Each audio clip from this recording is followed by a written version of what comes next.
કૃષ્ણ.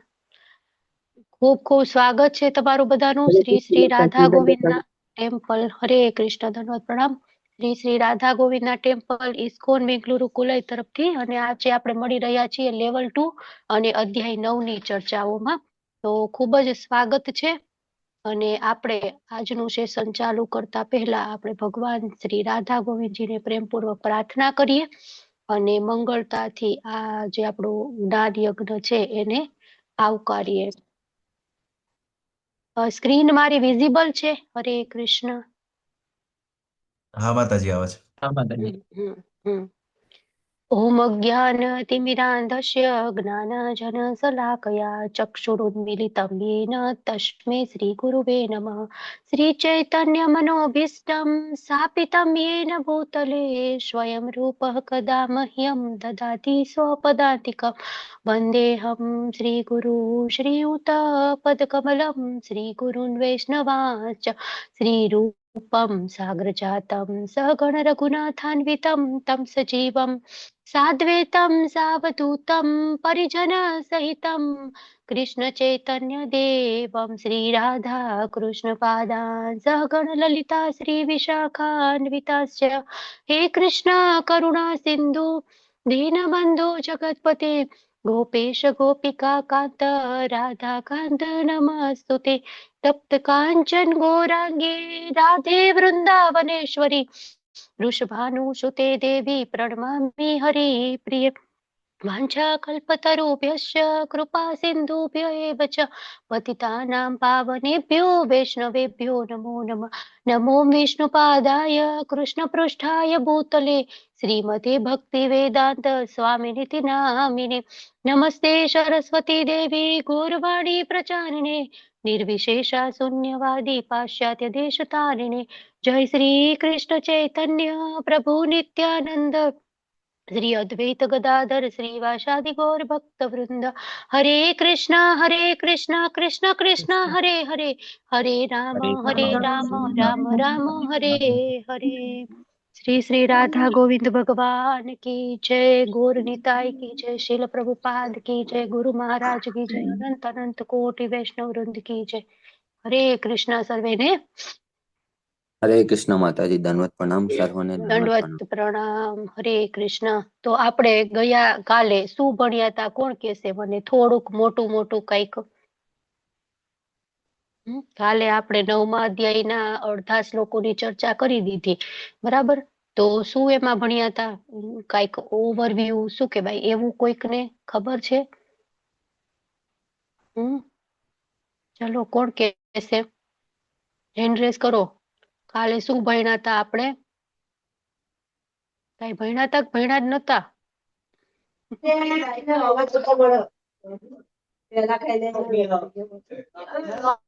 હરે કૃષ્ણ. રેખા માતાજી બોલો. હરે કૃષ્ણ. હરે કૃષ્ણ માતાજી. માતાજી, કાલે આપણે છે ને તો પરમ ગૃહ જ્ઞાન એની અંદર છે ને તો આપણે પેલા જોયું કે જયારે ભક્તો મળે છે ને ત્યારે એ ભગવાનની જ વિશે ચર્ચા કરે છે. પછી તમે કીધું હતું કે 7મા અધ્યાય અને આજે 9મો અધ્યાય છે, બરાબર? એની અંદર એક પ્રશ્ન, મતલબ 3 પ્રકારના જે જ્ઞાન છે એની અંદર પેલું બીજા અધ્યાયમાં કીધું હતું કે હું શરીર નથી, આત્મા છું. પછી કીધું હતું કે આપણે ભગવાન સાથે શું સંબંધ છે, અને પછી કીધું હતું કે હાલો સંબંધ છે તો એ સંબંધ આપણે કેવી રીતે પાછા આપણે સ્થાપશું. પછી આપણે નવધા ભક્તિ વિશે વાત કરી હતી કે શ્રવણ, કીર્તન, સ્મરણ, પાદ સેવન, અર્ચનમ, વંદનમ, દાસ્ય, સખ્ય અને આત્મનિવેદન. પછી આપણે એના એક્ઝામ્પલ સાથે લીધા હતા. એના પછી આપણે કર્યું હતું કે જ્ઞાન મતલબ નોલેજ નો જે વિદ્યા છે, સામાન્ય જો રાજા હોય એની પાસે જ જ્ઞાન હોય તો આ તો મતલબ ભગવદ્ ગીતા રૂપી જે જ્ઞાન છે, નોલેજ છે, એ આમાં વૈદિક સાહિત્ય પણ છે. પછી એ કાંઈ એના પછી આપણે જોયું તો વળી પાછું પૂર્ણ પુરુષોત્તમ વિશે સમજાવ્યું હતું. અને બીજું એક્ઝામ્પલ, હા, નારદજીનું. બસ આટલું જ યાદ છે. હરે કૃષ્ણ. હરે કૃષ્ણ. ખૂબ ખૂબ ધન્યવાદ. હવે એમાં કોઈને કઈ એડ કરવું છે? ચંદ્રિકા માતાજી. બોલો બાકી શું ભણ્યા હતા આપણે અધ્યાયમાં? હરે કૃષ્ણ. મુકેશ પ્રભુ બોલો શું ભણ્યા હતા આપણે? હરે કૃષ્ણ. દીપ્તિ પરમાર માતાજી બોલો.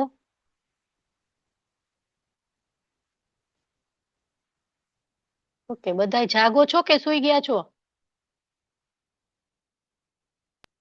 અવાજ આવે છે મારો? હરે કૃષ્ણ. આવે છે હા માતાજી. ઓકે ઓકે, કઈ વાંધો નહીં. ચલો, નથી યાદ તો કઈ, આપણે કલયુગના જીવ છે ને, મંદમતી, બરાબર, મંદ આયુ, આપણી બુદ્ધિ એટલી છે, નો એટલું જલ્દી યાદ રહે. Even મને પણ નો યાદ રહે, પણ કઈ વાંધો નહીં. માતાજીએ મોસ્ટ ઓફ કવર કરી દીધું, બરાબર. એક આપણે જોયું હતું સૌથી ઇમ્પોર્ટન્ટ શ્લોક, સતતમ કીર્તયંતો માં યત્નતસ્ય દ્રઢવ્રતા નમસ્યંતસ્ય મામ ભક્ત્યા નિત્યયુક્ત ઉપાસતે. ભગવાન પેલા મહાત્માની વ્યાખ્યા આપે છે, બરાબર, કે મહાત્મા કેવો હોય, કોને મહાત્મા આપણે કહેવાય, અને પછી એ મહાત્મા શું કરે છે એની વિશે વાત કરી છે. હા, પછી માતાજી કહે છે શ્રદ્ધા વિશે વાત કરી હતી, બરાબર. શ્રદ્ધા હોય તો જ આપણે ભક્તિમાં આગળ વધી શકીએ. ખૂબ ઇમ્પોર્ટન્ટ, સૌથી પહેલું પગથિયું શું છે? શ્રદ્ધા હોવી જોઈએ, બરાબર. અને મહાત્મા શું કરે છે એની વાત કરી, એટલે મહાત્મા શું કરે છે એના આધારે આપણે પણ એ કરવાનું છે, બરાબર. તો શું કરવાનું છે? સતતમ કીર્તયંતોમાં યત્નત્રસ્ય દ્રઢવતા, સતત ભગવાનનું કીર્તન કરવાનું છે. અને એ કેવું કરવાનું છે? સંકલ્પ પૂર્વક, દ્રઢ સંકલ્પ પૂર્વક, યત્ન પૂર્વક, બરાબર, એફર્ટ લગાવીને કરવાનું છે. અને ભગવાનને ભક્તિ ભાવે નમસ્કાર કરવાનું છે, અને નિરંતર ભગવાનની ભક્તિ કરવાની છે, નિત્યમ, બરાબર ને. આપણે જોયું હતું ને, આપણે વાત કરી હતી, હું તો દર દિવાળીએ મંદિરે જાઉં રેગ્યુલર, બરાબર. તો એ રેગ્યુલર નો કહેવાય. હું તો દર શિવરાત્રીએ રેગ્યુલર શંકર ભગવાનના મંદિરે જાઉં, પણ એ રેગ્યુલર નથી, બરાબર. એ નિત્ય નથી. જે આપણે કરીએ છીએ અત્યારે, ભગવદ ગીતાનું પઠન પાઠન કરીએ છીએ, શ્રીમદ ભાગવતમના આપણા ક્લાસ ચાલે છે, એમાં આપણે એનું અધ્યયન કરીએ છીએ, એ નિત્ય છે, બરાબર. તો નિત્ય આપણે યુક્ત ઉપાસતે, નિત્ય આપણે ભગવાનની ભક્તિ કરવી જોઈએ. તો આટલું આપણે જોયું હતું. તો હવે અહીંથી આપણો બીજો વિભાગ છે એ ચાલુ થાય છે, કે કૃષ્ણ પૂજાનો સર્વોચ્ચ ઉદ્દેશ્ય છે. કૃષ્ણ ભગવાન છે એ જ પૂજાનો, બરાબર. આપણે સૌથી ગમે તે કરીએ તો એનો ઉદ્દેશ્ય શું છે? કૃષ્ણ ભગવાનને જાણવા, અથવા તો કૃષ્ણ ભગવાનને પ્લીઝ કરવા, ખુશ કરવા, બરાબર. તો ચાલુ થાય છે, શું કહે છે ભગવાન? કે અહમ કર્તુ રહમ યજ્ઞ સ્વધાહમ ઔષધમ મંત્ર અહમ. ભગવાન અહીંયા પોતાના વિશે વાત કરે છે, કે હું આ છું, હું આ છું, હું આ છું, બરાબર. તો જે શું કે છે, સૌથી પહેલા તો કર્મકાંડ, હું જ કર્મકાંડ, હું જ યજ્ઞ, પિતૃ તર્પણ, ઔષધિ તેમજ દિવ્ય મંત્ર ઘોષ હું છું. હું જ ઘી, અગ્નિ અને આહુતિ છું. તો જે લોકો છે એ ભગવાન કે છે કે મારા સુધી આવી નથી શકતા, બરાબર. જે આપણે વાત કરી કે મહાત્મા શું કરે? સતતમ કીર્તયંતોમાં, પણ એ નથી થતું. તો શું કરે છે? તો જે પ્રોસેસ ભગવાન સુધી પહોંચવાની કરે છે, ભગવાન કે એ પણ હું જ છું, બરાબર. વાસ્તવમાં કે જે રીતે આપણે એમ હોય ને કે એક પથ ઉપર ચાલી અને એક ડેસ્ટિનેશન છે ત્યાં જવું છે, તો ભગવાન કે એ રસ્તો પણ હું છું અને એ ડેસ્ટિનેશન પણ હું છું, બરાબર.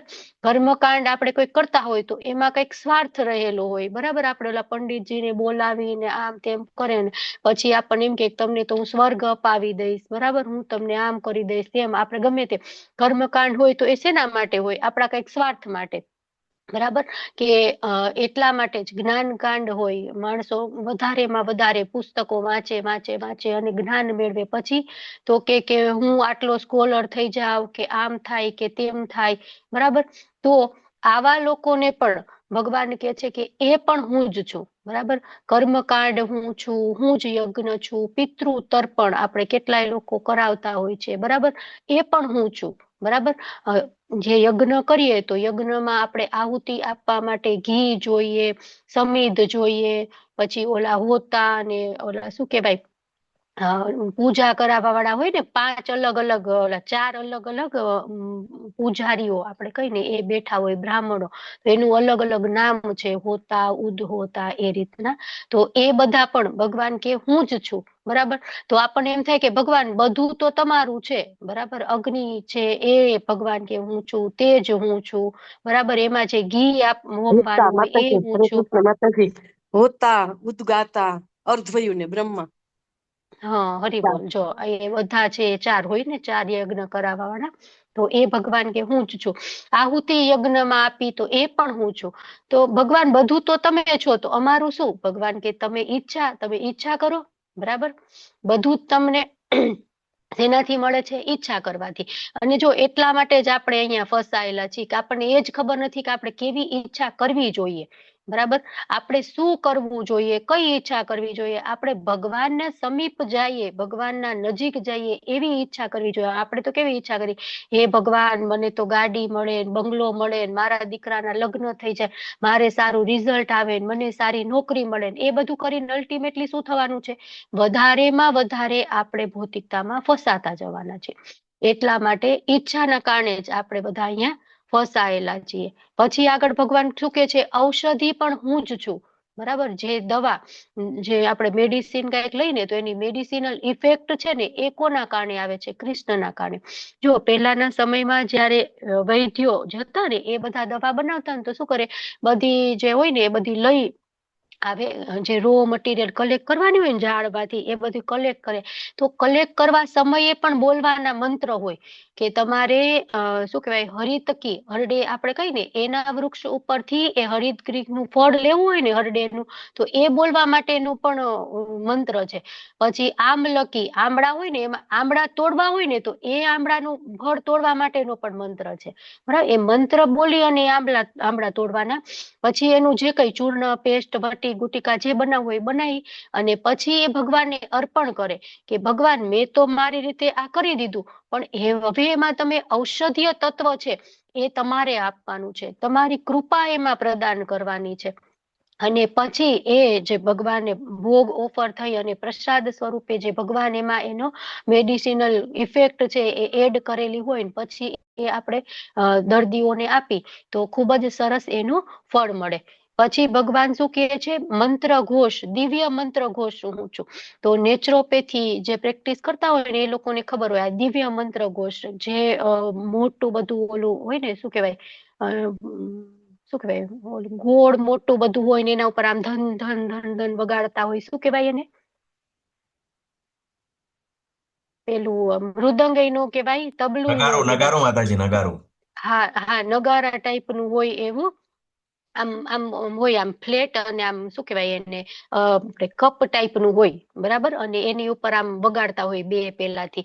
તો એનું આખી જે સરફેસ હોય ને એના ઉપર એ ઔષધિની પેસ્ટ લગાડવામાં આવે, બરાબર. અને એને પછી આવી રીતના વગાડવામાં આવે એટલે એમાંથી જે ધ્વનિ ઉત્પન્ન થાય ને એમાં એ દવા છે એના ગુણ પણ હોય, બરાબર. એ દવા છે એ હવા સાથે મિક્સ થાય અને એ હવા અને એ અવાજ એ બધું દર્દીના કાનમાં જાય ને તો ખૂબ સારી ઇફેક્ટ થાય, બરાબર. તો ભગવાન કે છે કે એ પણ હું છું, દિવ્ય મંત્ર ઘોષ હું છું. જે આપણે મંત્ર ઉચ્ચારણ કરતા હોય, અમુક એવા પણ ડિઝીઝ છે કે જેમાં ખાલી મંત્રથી મટી જાય. ઇવન આપણને માનવામાં ન આવે પણ એ સમયમાં જે સર્પ કરડ્યો હોય, સર્પદંશ થયો હોય, વીછી દંશ થયો હોય, બરાબર. તો એ લોકોને માત્ર ને માત્ર કાનમાં એક મંત્ર બોલી દે ને એનું ઇફેક્ટ જ ન થાય, બરાબર. એટલા પ્રખર, એટલા વૈદ્યો હતા. તો ભગવાન કે છે કે એ બધું હું છું, બરાબર. તો આપણે શું કરવાનું છે? અહીંયા ભગવાન શું કરવા કહે છે? કેમ કે આપણે ભગવાનની શક્તિઓને જાણી શકીએ. પછી આગળ ભગવાન શું કે છે? હું આ બ્રહ્માંડનો પિતા, માતા, આશ્રયદાતા અને પિતામહ હું જ છું. તો પિતા હોય શું કરે?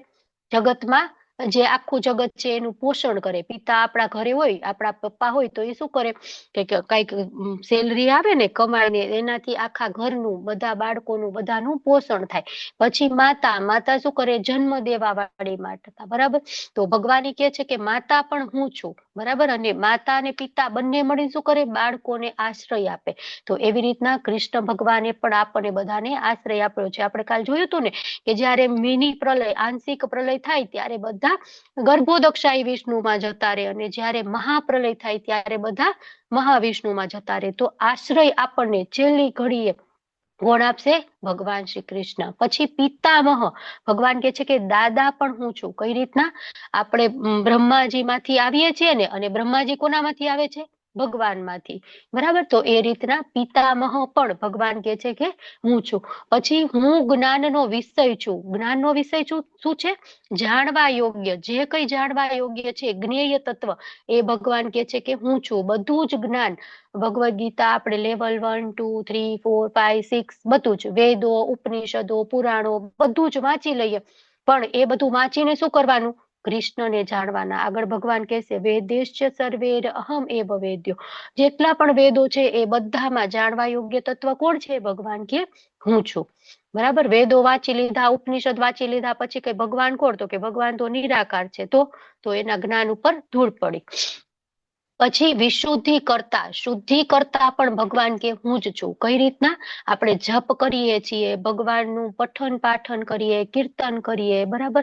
તો એ જપ શું છે? આપણે મોઢેથી બોલીએ અને કાનમાં એની આહુતિ આપીએ, બરાબર. એ પણ એક યજ્ઞ છે ને, આગળ આવશે યજ્ઞાનામ જપ યજ્ઞોસ્મિ, બરાબર. તો એ કાનમાં પડશે, એ યજ્ઞનું જે ઘી આપણે હોમીએ, જે આહુતિ આપીએ છીએ, એ આહુતિ આપણા હૃદયમાં જઈ અને આપણા હૃદયમાં જે કામ, ક્રોધ, લોભ, મોહ, મદ, મત્સર એ છે એ બધાને દૂર કરશે, સાફ કરશે, ગંદકી સાફ કરશે. અને ગંદકી સાફ કરવા વાળા હોય એને શું કહેવાય? વિશુદ્ધિ કરતા, ને શુદ્ધિ આપણી કરે છે. આપણને કેટલી વાર એમ થાય, ઓલા આપણી શેરીમાં ઝાડુ મારવા વાળા ને એવા બધા આવતા હોય ને, તો કે આ કઈ થોડું સારું કામ કહેવાય, આવું થોડું. આમ કેટલા લોકો, જ્યાં સુધી આપણે આમાં નહોતા આવ્યા ત્યાં સુધી આપણે એવું વિચારતા હતા, બરાબર. પણ ભગવાન પણ આપણા હૃદયમાં એ જ કામ કરે છે. જે કઈ ગંદકી પડેલી છે એને સાફ કરે છે. પછી ભગવાન શું કે છે? ઓમકાર હું છું, બરાબર. ઓમકાર ભગવાન કે હું છું. તો આપણને એમ થાય કે ક્યાં વેદોમાં વર્ણન કરેલું છે? તો ઓમકારનું તો વર્ણન કરેલું જ છે, બરાબર. તો ભગવાન કે ઓમકાર હું છું. પછી ઋગ્વેદ, સામવેદ અને યજુર્વેદ પણ હું છું, બરાબર. બધા જ વેદ છે એ ભગવાન કે છે કે હું છું, બધું મારામાંથી આવે છે. એટલે આપણને કેટલી વખત એમ થાય કે વેદોમાં ભગવાન ભગવાન છે એવો ઉલ્લેખ નથી કરેલો, બરાબર. પણ ભગવાન કે વેદ પોતે જ હું છું, બરાબર. આગળ આપણે જોઈએ તો પિતા, માતા બધું જ ભગવાન છે. ધાતા, શુદ્ધિ કરતા, ઓમકાર ભગવાન છે. બધા વેદો જે બધા જ શ્લોક હોય તો ઓમકાર થી શરૂ થતા હોય, તો એ બધા જ છે એ ભગવાન પોતે છે. પછી આગળ ભગવાન શું કે છે? હું જ પરમ લક્ષ્ય, પાલન કરતા, સ્વામી, સાક્ષી, ધામ, આશ્રય સ્થાન અને અત્યંત પ્રિય મિત્ર, સર્જન તથા પ્રલય, સર્વનો આધાર, આશ્રય અને અવિનાશી બીજ છું. પાલન કરતા, સૌથી પહેલા તો શું કે છે ભગવાન? પાલન કરતા, બરાબર. આપણો બધાનું પાલન પોષણ બધું કોના દ્વારા થાય છે? ભગવાન દ્વારા. પછી લક્ષ્ય, આપણે ક્યાં જવાનું છે? તો ગોલોક વૃંદાવન ધામ. તો એ લક્ષ્ય કોણ છે? ભગવાન છે. સ્વામી કોણ છે? સ્વામી આપણે છે આપણા એ ભગવાન છે. એટલે જ આપણે આપણી આત્માની આઈડેન્ટિટી શું છે? જીવેર સ્વરૂપ હોય કૃષ્ણ નિત્યદાસ, બરાબર. તો આપણને કેટલી વખત એમ થાય કે આપણા સ્વામી ભગવાન છે, ઠીક છે, હવે સ્વામી સુધી આપણે પહોંચશું કે નહીં, બરાબર. આ વાતના સાક્ષી કોણ? બરાબર. અથવા તો આપણે ત્યાં પહોંચવાનું છે, ત્યાં જવાનું છે, એના સાક્ષી કોણ? તો ભગવાન કે એ પણ હું જ છું, બરાબર. આગળ એ ભગવાન કહેશે ગમે એ કાર્ય થાય ને તો એમાં ઉપદ્રષ્ટા અનુમંતા હું છું, બરાબર. મારી સાક્ષી એ બધા કાર્ય થાય છે. આપણને કેટલી વખત કઈક આપણે ખોટા કાર્યો કરીએ, આપણને એમ થાય કોણ જોવાનું છે? પણ આપણા હૃદયમાં પરમાત્મા બેઠેલા જોવે જ છે, બરાબર. અને અંદરથી જો જેને એવો એમ લાગે ને કે આ તો ડોન છે, કે આને તો આમ કઈ નથી, કે આ તો હાલતા ગમે એના મારી નાખે છે, ચોરી લૂંટપાટ કરી નાખે છે, પણ અંદરથી જોવો ને તો એને એક ગિલ્ટ તો હોય જ તે, એટલા માટે જે છે વધારેમાં વધારે ડોનેશન કરતા હોય, વધારેમાં વધારે એવા પ્રસંગોમાં ઇન્વોલ્વ થતા હોય, બરાબર. કેમ કે એ સાક્ષી છે. તમે બધાથી છુપાઈ શકો પણ પોતાના હૃદયમાં બેઠેલા પરમાત્માથી કઈ રીતના છુપાઈ શકશો, બરાબર. તો ભગવાન કે છે કે એ સાક્ષી હું છું. પછી લક્ષ્ય ધામ, આપણે આ બધું કરી અને જવાનું ક્યાં છે? ભગવાનના ધામમાં. તો ભગવાન કે એ પણ હું જ છું. એટલે જ કહીને કે અભિન્ન નામ નામિત્વ, એવી રીતના નામ અને નામી વચ્ચે ફેર નથી, એમ ધામ અને ભગવાન વચ્ચે પણ ફેર નથી. આપણે ભગવાનની વાત કરીએ અથવા ભગવાનના ધામની વાત કરીએ તો બંને એક જ છે. ભગવાન છે એ જ પોતે ભગવાનનું ધામ પણ છે. પછી આશ્રય સ્થાન, બરાબર. આશ્રય સ્થાન આપણે જોયું હતું કે પ્રલય થાય ત્યારે પણ ભગવાનમાં જ આપણે બધા શરણાગતિ લઈએ છીએ. પછી શું છે? અત્યંત પ્રિય મિત્ર, સુહૃદમ સર્વભૂતાના, બરાબર ને. આપણો અત્યંત પ્રિય મિત્ર, એવા મિત્ર ભગવાન આપણા છે કે ગમે એવા બેસ્ટ ફ્રેન્ડ હોય ને તો પણ એ ક્યારેક આપણો સાથ છોડીને જતા રહે, પણ ભગવાન છે એ ક્યારેય આપણો સાથ છોડતા નથી. ઇવન આ બર્થમાં તો ઠીક, પણ નેક્સ્ટ બર્થમાં આપણે કદાચ મળવાનો કીડો બનીએ ને તો એ કીડાના હૃદયમાં પણ ભગવાન છે એ હોય જ, બરાબર. કોઈ આપણો પરમ મિત્ર હોય એને એમ કઈક નેક્સ્ટ બર્થમાં મારે આવું કઈક થવાનું, તું મારા ભેગો આવ. ના ના હો, તું તારા કર્મો જોઈ લે, હું મારા કર્મો જોઈ લઈશ, છોડીને જતા રે, બરાબર. અને અત્યારે તો ખાસ એવું જોવા મળે, જ્યાં સુધી પૈસા છે, સંપત્તિ છે, સારી પોઝિશન છે, પ્રતિષ્ઠા છે, નામના છે, ત્યાં સુધી બધા આપણી સાથે હોય. અને જેવું એક વખત એ બધું જતું રહ્યું એટલે બધા છોડીને જતા રહે. પણ ભગવાન છે એ બધી જ પરિસ્થિતિમાં આપણી સાથે રહે છે. અત્યંત પ્રિય મિત્ર, ભગવાનથી પ્રિય મિત્ર બીજા કોઈ નથી. પછી હું સર્જન અને પાલન, સર્વનો આધાર છું. સર્જન બધું છે એ ભગવાનના આધારે થાય છે. પાલન પ્રલય બધું છે એ પણ ભગવાન કરે છે. આપણે એમ થાય સર્જન તો બ્રહ્માજી કરે છે, પણ ભાગવતમ હવે આપણે વાંચી લીધું છે, આપણે જોઈ લીધું છે કે બ્રહ્માજીને પણ ભગવાને કીધું હતું કે તમારે આ રીતના સર્જન કરવાનું છે. પ્રલય આપણને એમ થાય શિવજી કરે છે. તો હવે બધા આપણે લેવલ 2 માં આવી ગયા. આપણને બધાને ખબર છે કે શિવજી અને ભગવાન વચ્ચે પણ કોઈ ડિફરન્સ નથી, અને શિવજી જે કઈ પ્રલય કરે છે એ પણ ભગવાનની આજ્ઞાથી જ કરે છે. એટલે જ કહીને કે વૈષ્ણવાનામ યથાસંભો, વૈષ્ણવોમાં પરમ વૈષ્ણવ કોણ છે? શંકર ભગવાન. અને એ શિવજીને પરમ વૈષ્ણવ કેમ કીધા છે? તો કે એ હંમેશા ભગવાનના નામમાં લીન રહે છે, બરાબર. જયારે શિવજી અને સતી વચ્ચેનો સંવાદ થાય છે ત્યારે શિવજી સતી માતા પૂછે છે કે તમે તો મહાદેવ છો, તમે કોના નામનું જપ કરો છો? ત્યારે શિવજી શું કહે છે કે હું તો મારા રામનું, હું તો મારા કૃષ્ણના નામનો જપ કરું છું, બરાબર. તો પ્રલય પણ ભગવાનના કારણે જ, એમના આધારે જ થાય છે. સર્વનો આધાર ભગવાન છે, આશ્રય ભગવાન છે, અવિનાશી બીજ ભગવાન છે. ભગવાન કે છે બધું જ મારામાંથી આવે છે, બધું જ હું છું. પછી આગળ શું કે છે કે હે અર્જુન, હું જ ઉષ્ણતા આપું છું અને હું જ વરસાદને રોકી રાખું છું અને મોકલું છું. હું અમરત્વ છું અને સાક્ષાત મૃત્યુ પણ હું જ છું. ચેતન તત્વ તથા જળ તત્વ બંને મારામાંથી આવે છે. એટલા માટે જો કોઈ એમ કે કોઈને કે અમર થવું છે તો એ અમરત્વ કોણ આપે? કોઈ નો આપી શકે ભગવાન સિવાય, બરાબર. બ્રહ્માજી એક વખત રાવણ છે એને હિરણ્યકશિપુએ બ્રહ્માજીને એપ્રોચ કર્યા હતા કે ચલો એટલી બધી કઠિન તપસ્યા કરી. હિરણ્યકશિપુએ કેટલી કઠિન તપસ્યા કરી હતી, આખો પેલો શું કે ઉદયનો રાફડો બની ગયો હતો આખો, અને ખાલી જે બોન હોય ને એ જ દેખાય, મસલ્સ ફેટ કાંઈ ન દેખાય. અને એટલી તપસ્યા કરી અને બ્રહ્માજી પ્રગટ થયા. બ્રહ્માજી કે શું જોઈ છે? માગ વરદાન. તો કે મારે તો અમરત્વ જોઈ છે. અરે ભાઈ, હું જ અમર નથી, હું તને ક્યાંથી અમરત્વ આપી શકું, બરાબર. પછી આપણને બધા જ ખબર છે કે પછી એને શું વરદાન માંગ્યું હતું અને ભગવાને કઈ રીતના એનો સંહાર કર્યો હતો. તો કોઈક માણસ જે કરોડપતિ છે, બરાબર, તો એની પાસે આપણે કઈ કરોડ રૂપિયા આપો તો આપે, પણ જેની પાસે છે જ નહીં એને આપણે કઈ તો આપો તો એ ન આપી શકે, બરાબર. તો એવી રીતના જે અમર છે એને આપણે કહીએ તમે અમરત્વ આપો તો એ પ્રદાન કરી શકે, પણ જે અમર નથી એની પાસે આપણે એક્સપેક્ટેશન રાખીએ તો એ ન આપી શકે. તો એવી જ રીતના ભગવાન કે છે કે અમરત્વ હું આપું છું, મતલબ કે ભગવાન અમર છે. એટલે ભગવાનનું ક્યારેય આદિ નથી, ભગવાનનો અંત નથી. જો રામાયણમાં રામ ભગવાન છે એને હનુમાનજીને અમરત્વ આપ્યું હતું ને, કીધું હતું કે જ્યાં સુધી રામ કથા થશે ત્યાં સુધી તું અમર રહીશ. હનુમાનજી કે છે છેલ્લામાં છેલ્લી રામકથા કરવા વાળો જો એક માણસ હોય ને ત્યાં સુધી મારે એ રામકથા સાંભળવી છે. ભગવાન કે તથાસ્તુ. બરાબર. તો એ રીતના અમરત્વ કોણ આપી શકે? ભગવાન. પછી સાક્ષાત મૃત્યુ પણ ભગવાન કે હું જ છે. ભગવાન છે એના ભક્તોને અમરત્વ આપે છે.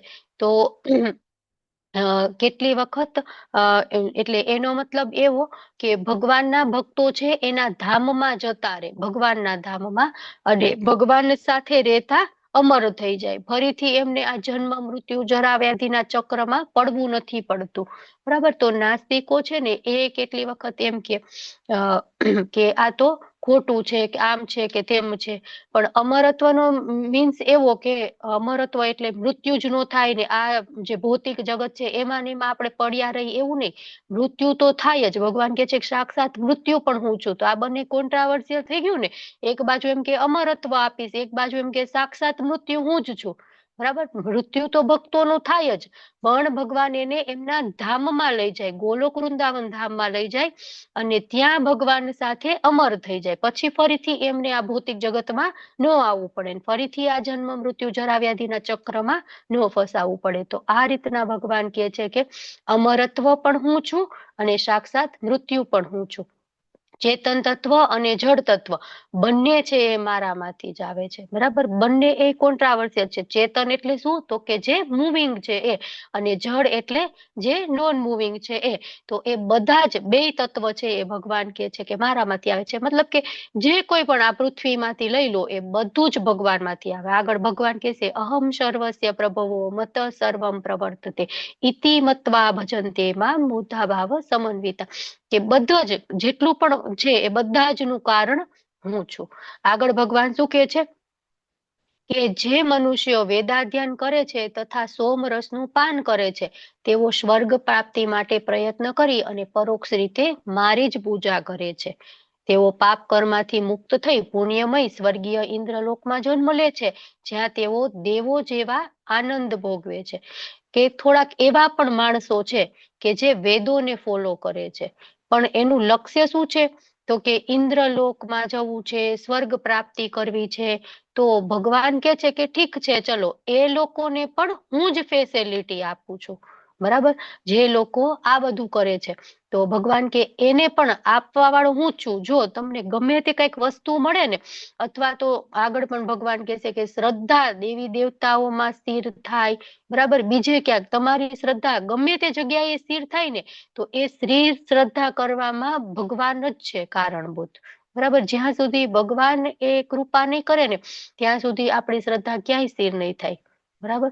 તો અહીંયા પ્રભુપાદજી છે એ ત્રિવિદ્યા શબ્દ કે છે. ત્રિવિદ્યા વેદ કયા વેદ છે? સામવેદ, યજુર્વેદ અને ઋગ્વેદ. એની અહીંયા વાત થાય છે કે જે લોકોએ આ ત્રણેય વેદનું અધ્યયન કર્યું હોય ને તો આપણે એને ત્રિવેદી કહીએ. બરાબર.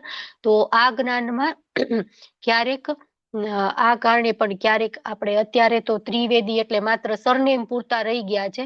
બરાબર. પણ એમને એમ કઈક તમને આ વેદનું જ્ઞાન છે કે આ વેદનું નહીં, બિલકુલ કઈ જ્ઞાન ન હોય. ખાલી ત્રિવેદી, ચતુર્વેદી, દ્વિવેદી, એકવેદી, બરાબર, એવી બધી સરનેમ હોય, માત્ર સરનેમ પૂરતા સીમિત રહી ગયા છે. પણ પહેલાના સમયમાં ત્રણેય વેદનું જ્ઞાન હોય તો એને ત્રિવેદી કહેતા. અને આ ત્રણેય વેદ ભણી અને શું કરવાનું? તો ભગવાનની ભક્તિ કરવાની. બરાબર. તો એવું ન હોય કે અમને ત્રણેય વેદનું જ્ઞાન મેળવી લીધું ને હવે તો એ હરે કૃષ્ણ મહામંત્રનો જપ કરે છે. નહીં, એ બધું કર્યા પછી પણ એને સ્વર્ગ પ્રાપ્તિની કામના રહે છે. બરાબર. એ દેવી દેવતાઓની પૂજામાં પડેલા હોય છે, કેમ કે વેદોમાં તો દેવી દેવતાઓની પૂજાનું પણ વર્ણન કરેલું છે. તો ભગવાન કહે છે કે એ લોકો પણ પરોક્ષ રીતે મારી જ પૂજા કરે છે. બરાબર. અને તેઓ શું કરે છે? પાપ કર્મોમાંથી મુક્ત થઈ પુણ્યમય સ્વર્ગીય ઇન્દ્રલોકમાં જન્મ લે છે. આવા લોકો છે એનું અંતિમ ગંતવ્ય શું થાય છે? તો એના પાપ કર્મો બધા છે એ મુક્ત થઈ જાય છે અને સ્વર્ગીય લોક, ઇન્દ્રલોક છે એમાં જન્મ લે છે, અને જ્યાં તેઓ દેવો જેવો આનંદ મેળવે છે. ઉચ્ચ અહીંયા આપણે ઇન્દ્રિય તૃપ્તિના સાધનો છે ને એના કરતા 1000 ગણા, લાખો ગણા સ્વર્ગમાં ઇન્દ્રલોકમાં છે. બરાબર. તો આ બધું કરી અને પુણ્ય કર્મ કરીને શું થાય? સ્વર્ગમાં જઈએ અને સ્વર્ગમાં એટલા બધા જે સાધનો છે એ બધાનો લાભ મેળવીએ. પછી આગળ શું કહે છે કે આપણે ચલો સ્વર્ગમાં તો જતા રહ્યા, ઇન્દ્રલોકમાં જતા રહ્યા. બરાબર. હવે આપણને એમ થયું કે વાહ, હવે તો ખૂબ આપણને ભોગ ભોગવવાના સાધનો મળી ગયા, ઇન્દ્ર તૃપ્તિના સાધનો મળી ગયા, એન્જોય પાર્ટી, બરાબર ને, અપ્સરાઓ સાથે નૃત્ય તા થઈ. તો પછી કે પરમનન્ટ આ અહીંયા રહેવાનું છે, બરાબર? તો કે નહીં. ભગવાન શું કે છે? ક્ષીણે પુણ્યે મર્તલોકમ વિશંતિ, બરાબર? જ્યારે તમારા પુણ્ય ક્ષીણ થશે ત્યારે મર્ત્ય લોકમ વિશંતિ, પાછો આ સંસારમાં આવવું પડશે. જો એક ઉદાહરણથી આપણે સમજીએ કે આપણે કોઈક શું કહેવાય 1 લાખનું આપણા કાર્ડમાં બેલેન્સ છે, ક્રેડિટ કાર્ડમાં, બરાબર? તો આપણે શોપિંગ કરવા જઈએ, પેલું લઈ આપણને હજી તો 1 લાખ રૂપિયા છે ને, હું તો બધું લઈ લઈશ. પણ એક સમય તો એવો આવે ને કે એ 1 લાખ રૂપિયા આપણા પૂરા થઈ જાય, પછી એક આપણે કહી તો કે નહીં, હવે તો આમાં છે નહીં બેલેન્સ, બરાબર? હવે પાછું તમારે તમારા પિતા માતા પાસે જવું પડે ને કેવું પડે, મમ્મી પપ્પા આમાં બેલેન્સ નખાઈ દો, બરાબર? ત્યારે ફરીથી એ કાર્ડ છે એ સ્વાઈપ આપણે કરી શકીએ. તો એવી જ રીતના જ્યાં સુધી આપણા પુણ્ય કર્મો અર્જિત થયેલા છે, ત્યાં સુધી આપણા બેલેન્સ પુણ્ય કર્મો છે, ત્યાં સુધી આપણે ઉચ્ચ ગ્રહ ઉચ્ચ લોકમાં રહેવા મળશે. પણ જ્યારે આપણા એ કર્મો ક્ષીણ થઈ જશે ત્યારે આપણે પાછું આ જગતમાં આવવું પડશે. અને એ રીતે જે મનુષ્ય ત્રણેય વેદોના સિદ્ધાંતમાં દ્રઢ રહીને ઇન્દ્રિય સુખ પામવા પ્રયત્ન કરે છે, તેઓ નિરંતર જન્મ તથા મૃત્યુને પ્રાપ્ત કરતા રહે છે. એટલે ખાલી ને ખાલી વેદો વાંચવાનો ઉદ્દેશ્ય એક જ હોય કે મને ઇન્દ્રિય સુખ મળી જાય, બરાબર, હું વધારેમાં વધારે ભોગ ભોગવી શકું, તો એ લોકો શું થાય? નિરંતર જન્મ અને મૃત્યુના ચક્રમાં ફસાયેલા રહે છે, બરાબર? તો એટલા માટે આપણે શું કરવાનું છે? આ બધામાં ફસાવાનું નથી. આપણે ભગવાનની ભક્તિ કરવાની છે. એટલે આપણે કેટલી વખત લખતા હોય ને સ્વર્ગવાસી, બરાબર? પણ સ્વર્ગવાસી ક્યાં સુધી? કોઈક માણસ મૃત્યુ થઈ જાય તો આપણે એના ઓલામાં સ્વર્ગવાસી લખતા, પણ એને ગમે એવા સારા કર્મ કર્યા છે, ગમે એવા પુણ્ય કર્મ કર્યા છે, સ્વર્ગવાસી ક્યાં સુધી રહેશે? જ્યાં સુધી એના પુણ્ય કર્મ એના બેલેન્સમાં છે ત્યાં સુધી, બરાબર? એટલે જ આપણે જો કહી છીએ કે પુણ્ય કર્મો કરો અથવા પાપ કર્મો કરો, એ તમને બંધન કરતા તો થશે જ તે. એટલા માટે આપણે શું કરવાનું છે? અકર્મ ભગવાનની ભક્તિ કરવાની છે, અને એ પણ નિસ્વાર્થ ભાવે ભગવાનની ભક્તિ કરવાની છે. એટલે કૃષ્ણની પરોક્ષ પૂજા અહીંયા એની વાત કરી છે.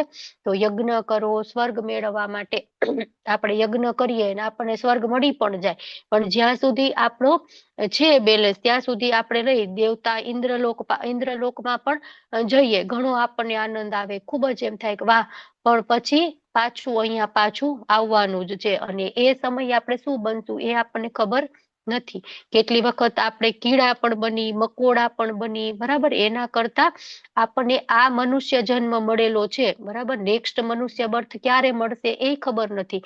અને આપણને જ્ઞાન પણ થઈ ગયું છે કે આપણે કરવાનું શું છે, તો આપણે એ કરવું જોઈએ. ભગવાન કે છે કે જો આવું ન તમારે ક્ષીણે પુણ્યે મર્તલોક વિશંતિ, પાછો આ જન્મ મૃત્યુના ચક્રમાં ન ફરવું હોય તો તમારે શું કરવાનું?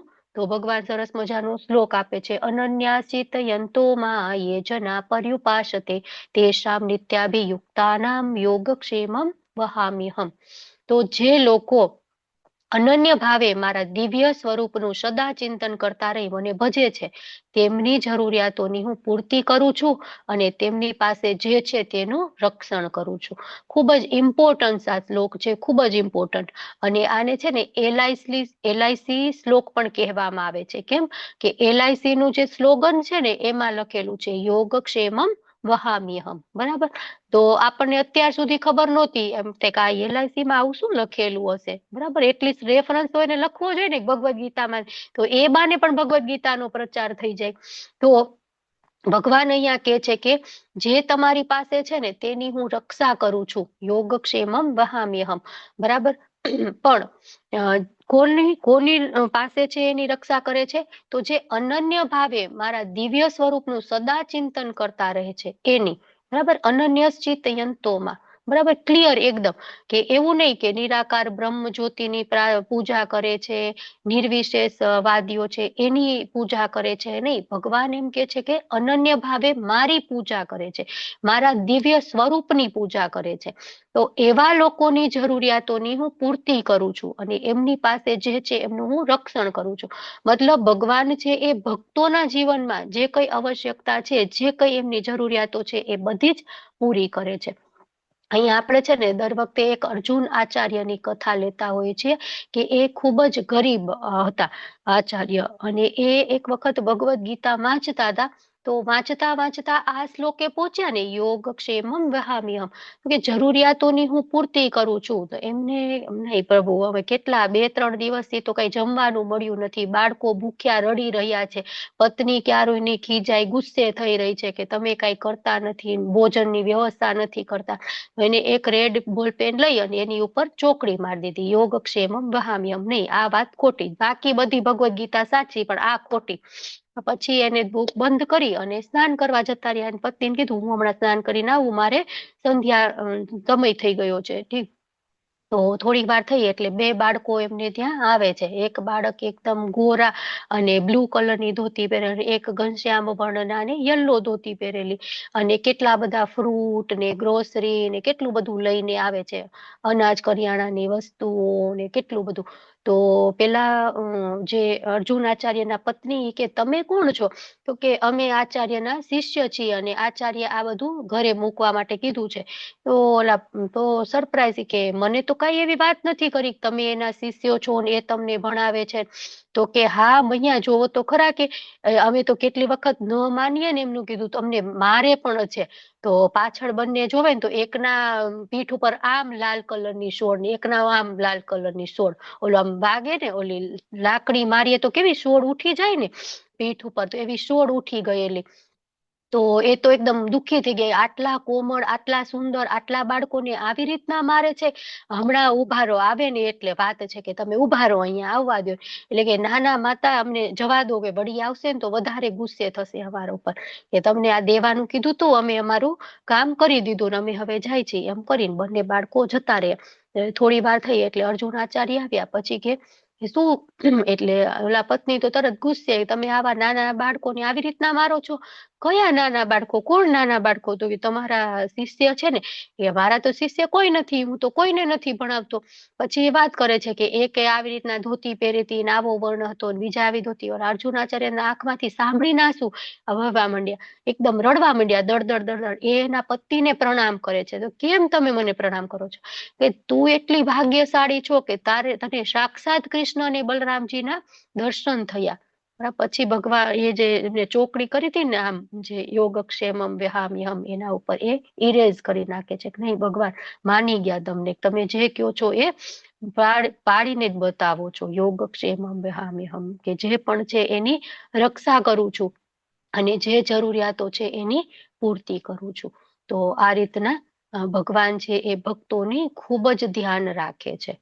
પછી શું છે? હે કુંતી પુત્ર, જે મનુષ્ય અન્ય દેવોના ભક્તો છે અને તેમની શ્રદ્ધાપૂર્વક પૂજા કરે છે, તેઓ વાસ્તવમાં મારી જ પરોક્ષ રીતે પૂજા કરે છે. બરાબર?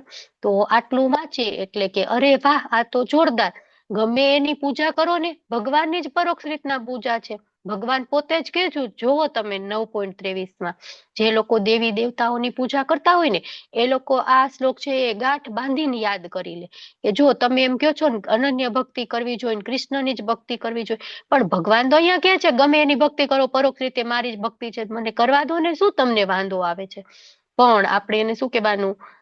રૂકો જરા, સબ્ર કરો. પેલું હોય ને કે 1 મિનિટ ઉભા તો રહો, બીજો તો વાંચો શું આવે છે.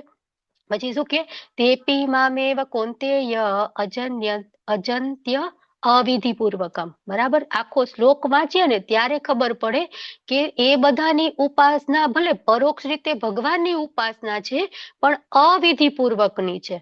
બરાબર? એટલે કે યોગ્ય જ્ઞાનથી રહિત છે. શાસ્ત્રમાં વર્ણવેલી છે એ વિધિપૂર્વક છે પણ આ અવિધિપૂર્વક છે. એટલા માટે ગમે એની પૂજા કરો પણ એ ભગવાનની પૂજા છે પણ કેવી છે? અવિધિપૂર્વકની છે. બરાબર? યોગ્ય જ્ઞાનથી રહિત છે, અવિધિપૂર્વકની છે. તો ઘણા લોકો કહે છે કે વાસ્તવમાં ગમે તે કરો ભગવાન પાસે જ જાય છે. બરાબર ને? એવું હોય ને કે ગમે એ રસ્તે જાઓ અલ્ટિમેટલી તો ભગવાન પાસે જવાનું છે. નહીં, આપણે વૃંદાવન જવું હોય તો વૃંદાવનની જ ટિકિટ લેવી પડશે. બરાબર? પછી આપણે દિલ્હીની ટિકિટ લઈ દિલ્હી ઉતરી જ જવું પડે, પછી આગળ મથુરા સુધી આપણને ન બેસવા દે. બરાબર. તો ઘણા લોકો કેટલી વખત એમ કે બધા જ જે છે એ ગમે તે રૂપ છે એની પૂજા કરો, પણ એ ભગવાનની જ પૂજા છે. તો હા, સાચી વાત છે. બધા જ દેવી દેવતાઓ છે, બધા ભગવાનના અલગ અલગ વિસ્તારો છે, બધા ભગવાનના જ પ્રતિનિધિઓ છે, પણ એ ઇનડાયરેક્ટલી છે, ડાયરેક્ટ નથી. બરાબર. ડાયરેક્ટ વર્કશીપ આપણે ભગવાનની જ કરવી જોઈએ. અને આ જે દેવી દેવતાઓની પૂજા કરીએ તો એ બધી છે એ અવિધિપૂર્વકની છે. એટલે એનું પરિણામ શું આવે? તો આગળના શ્લોકમાં આપણને ભગવાન સમજાવે છે કે શું એનું પરિણામ આવશે.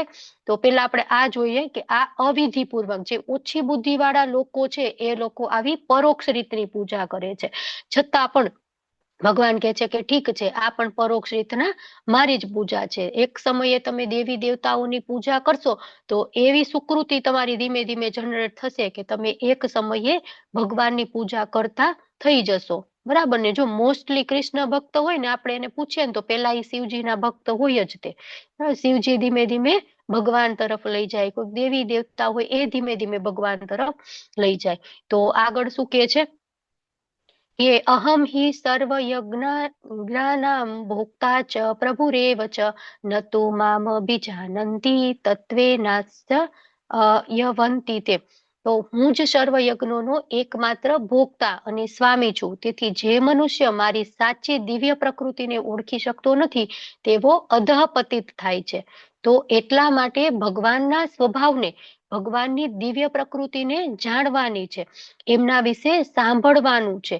તો પ્રભુપાદ અહીંયા આપણને કહે છે કે ભગવાન અહીંયા ક્લિયર કહે છે કે બધા જ યજ્ઞો જે વેદોમાં લખેલા છે, વેદોમાં ભલામણ કરવામાં આવી છે, પણ વાસ્તવમાં એ બધા જ યજ્ઞ છે એ ભગવાનને પ્રસન્ન કરવા માટે હોય છે. કેમ કે યજ્ઞનો એક અર્થ વિષ્ણુ થાય છે. આપણે જોયું હતું ને કે યજ્ઞ છે એ વિષ્ણુ પ્રીત્યાર્થે કરવાનું હોય છે. બરાબર.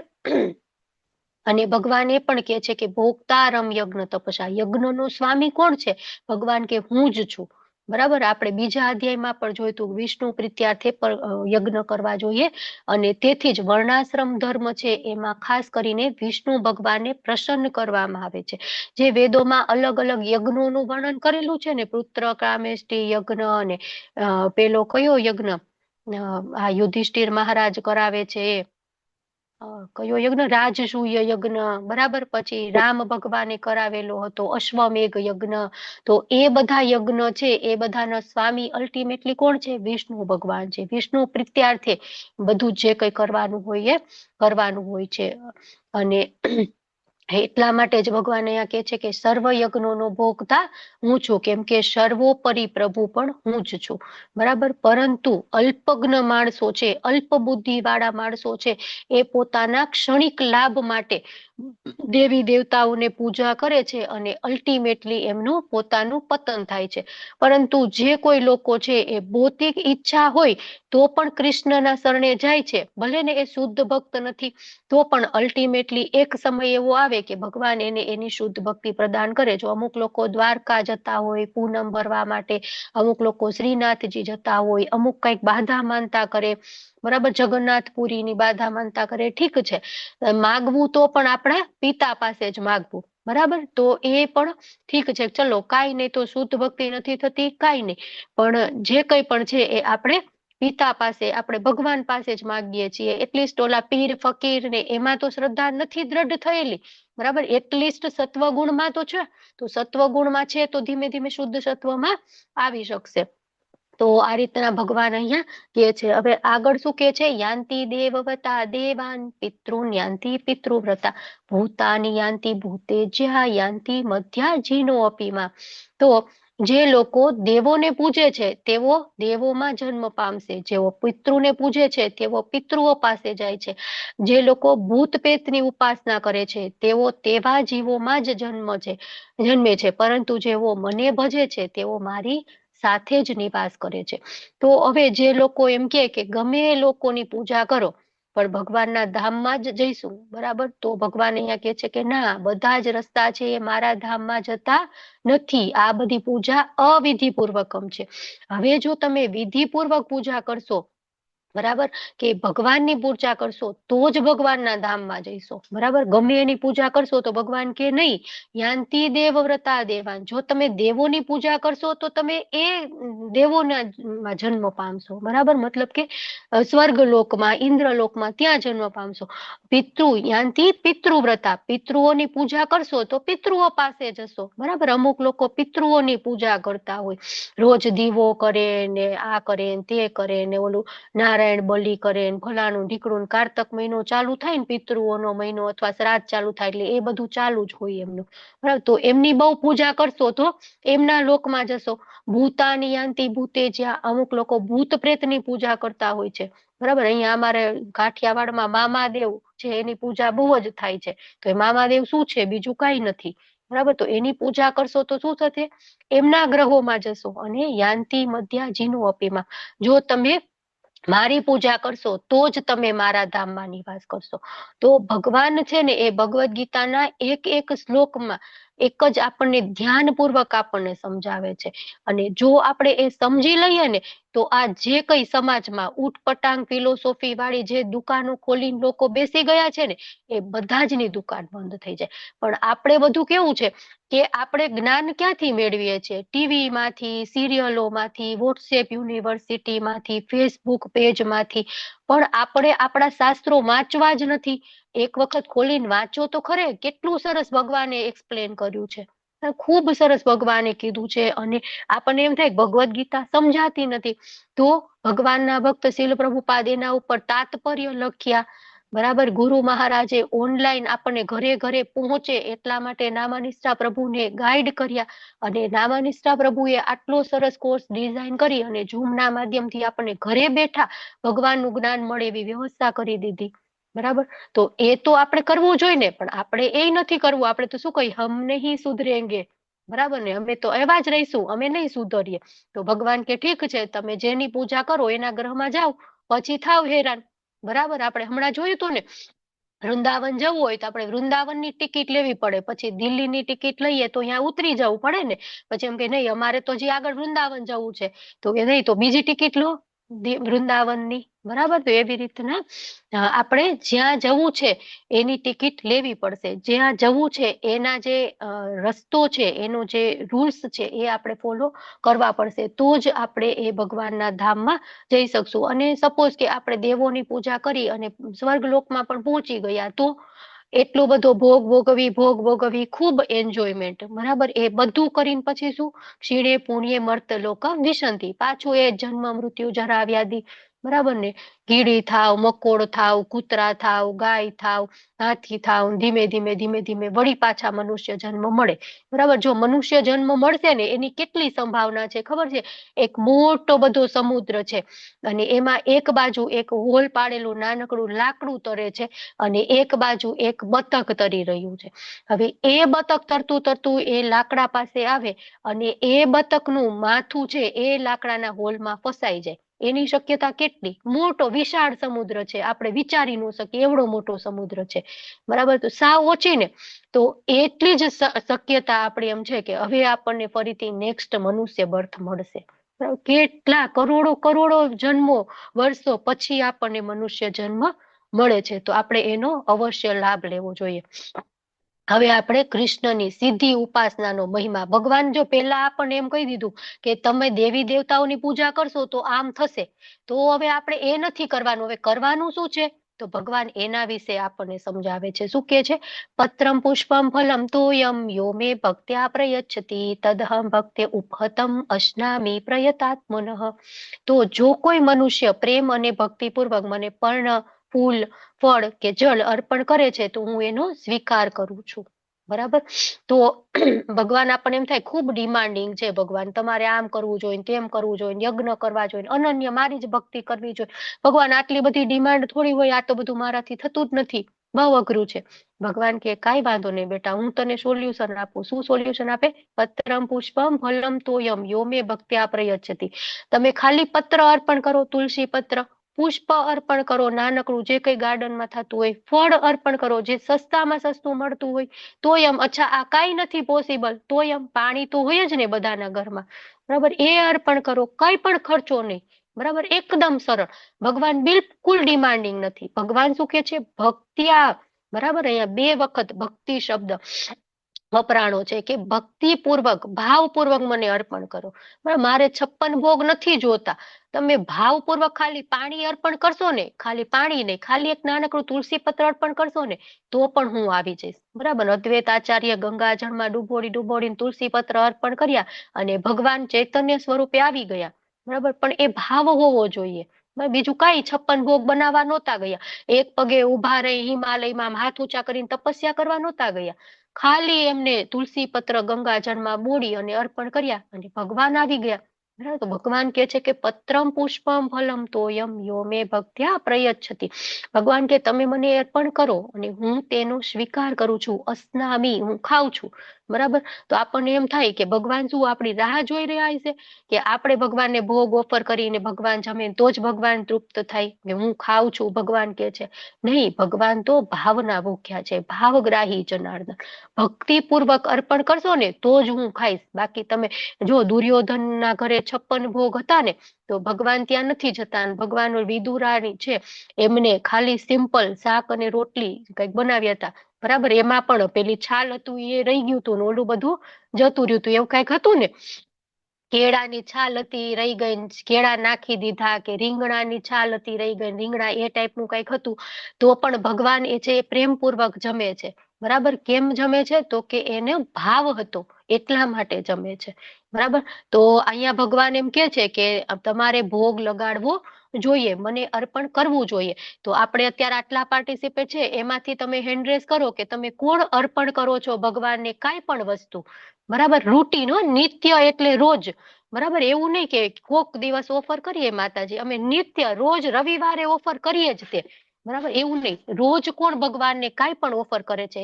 ઇવન જળ તમે ઓફર કરતા હોય ને તો પણ હેન્ડ રેઝ કરો. ચલો, કોણ કોણ ઓફર કરે છે ભગવાનને? ઓકે, ખાલી એક જ વિક્રમી કૃષ્ણ પ્રભુ, સુરેશ પ્રભુ. ચલો ચલો, બાકી કોઈ ઓફર નથી કરતા.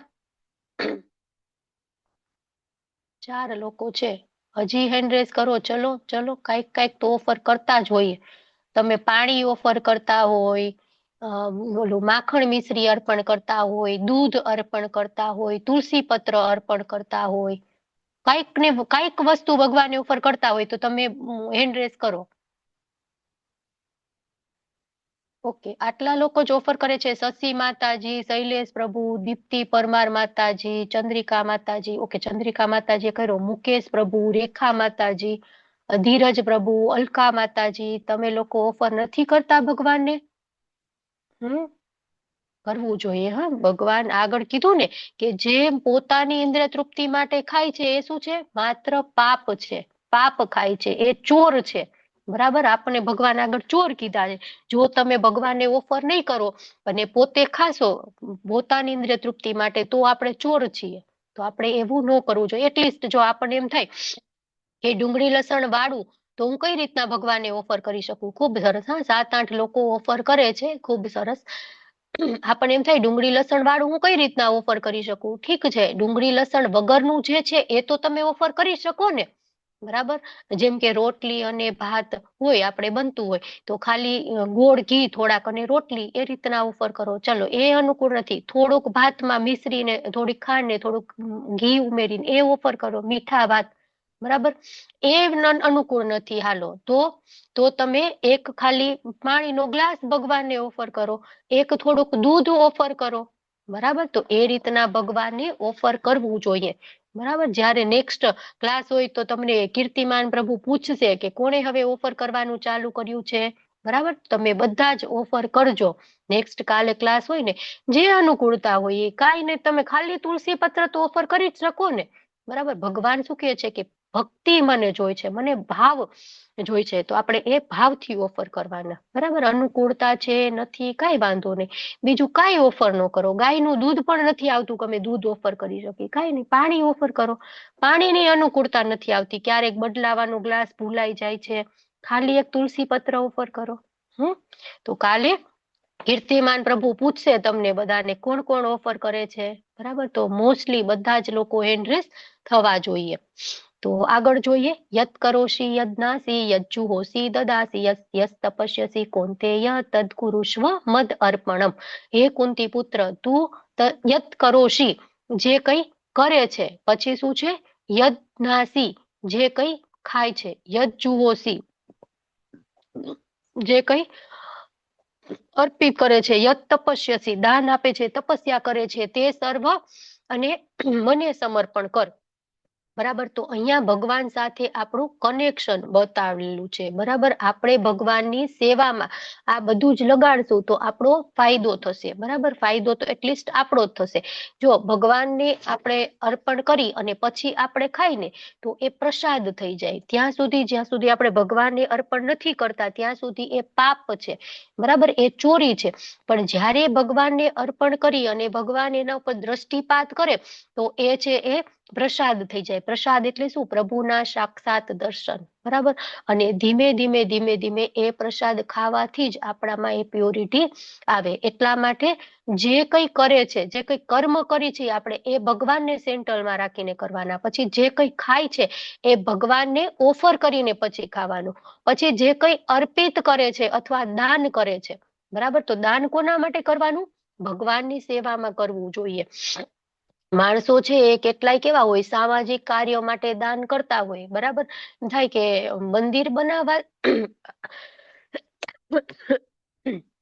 આપણે એમ કહીએ ને કે અમે મંદિર, રાધા ગોવિંદજીનું સરસ મજાનું મંદિર બની રહ્યું છે, દાન તમારી જરૂર છે, આપો ને.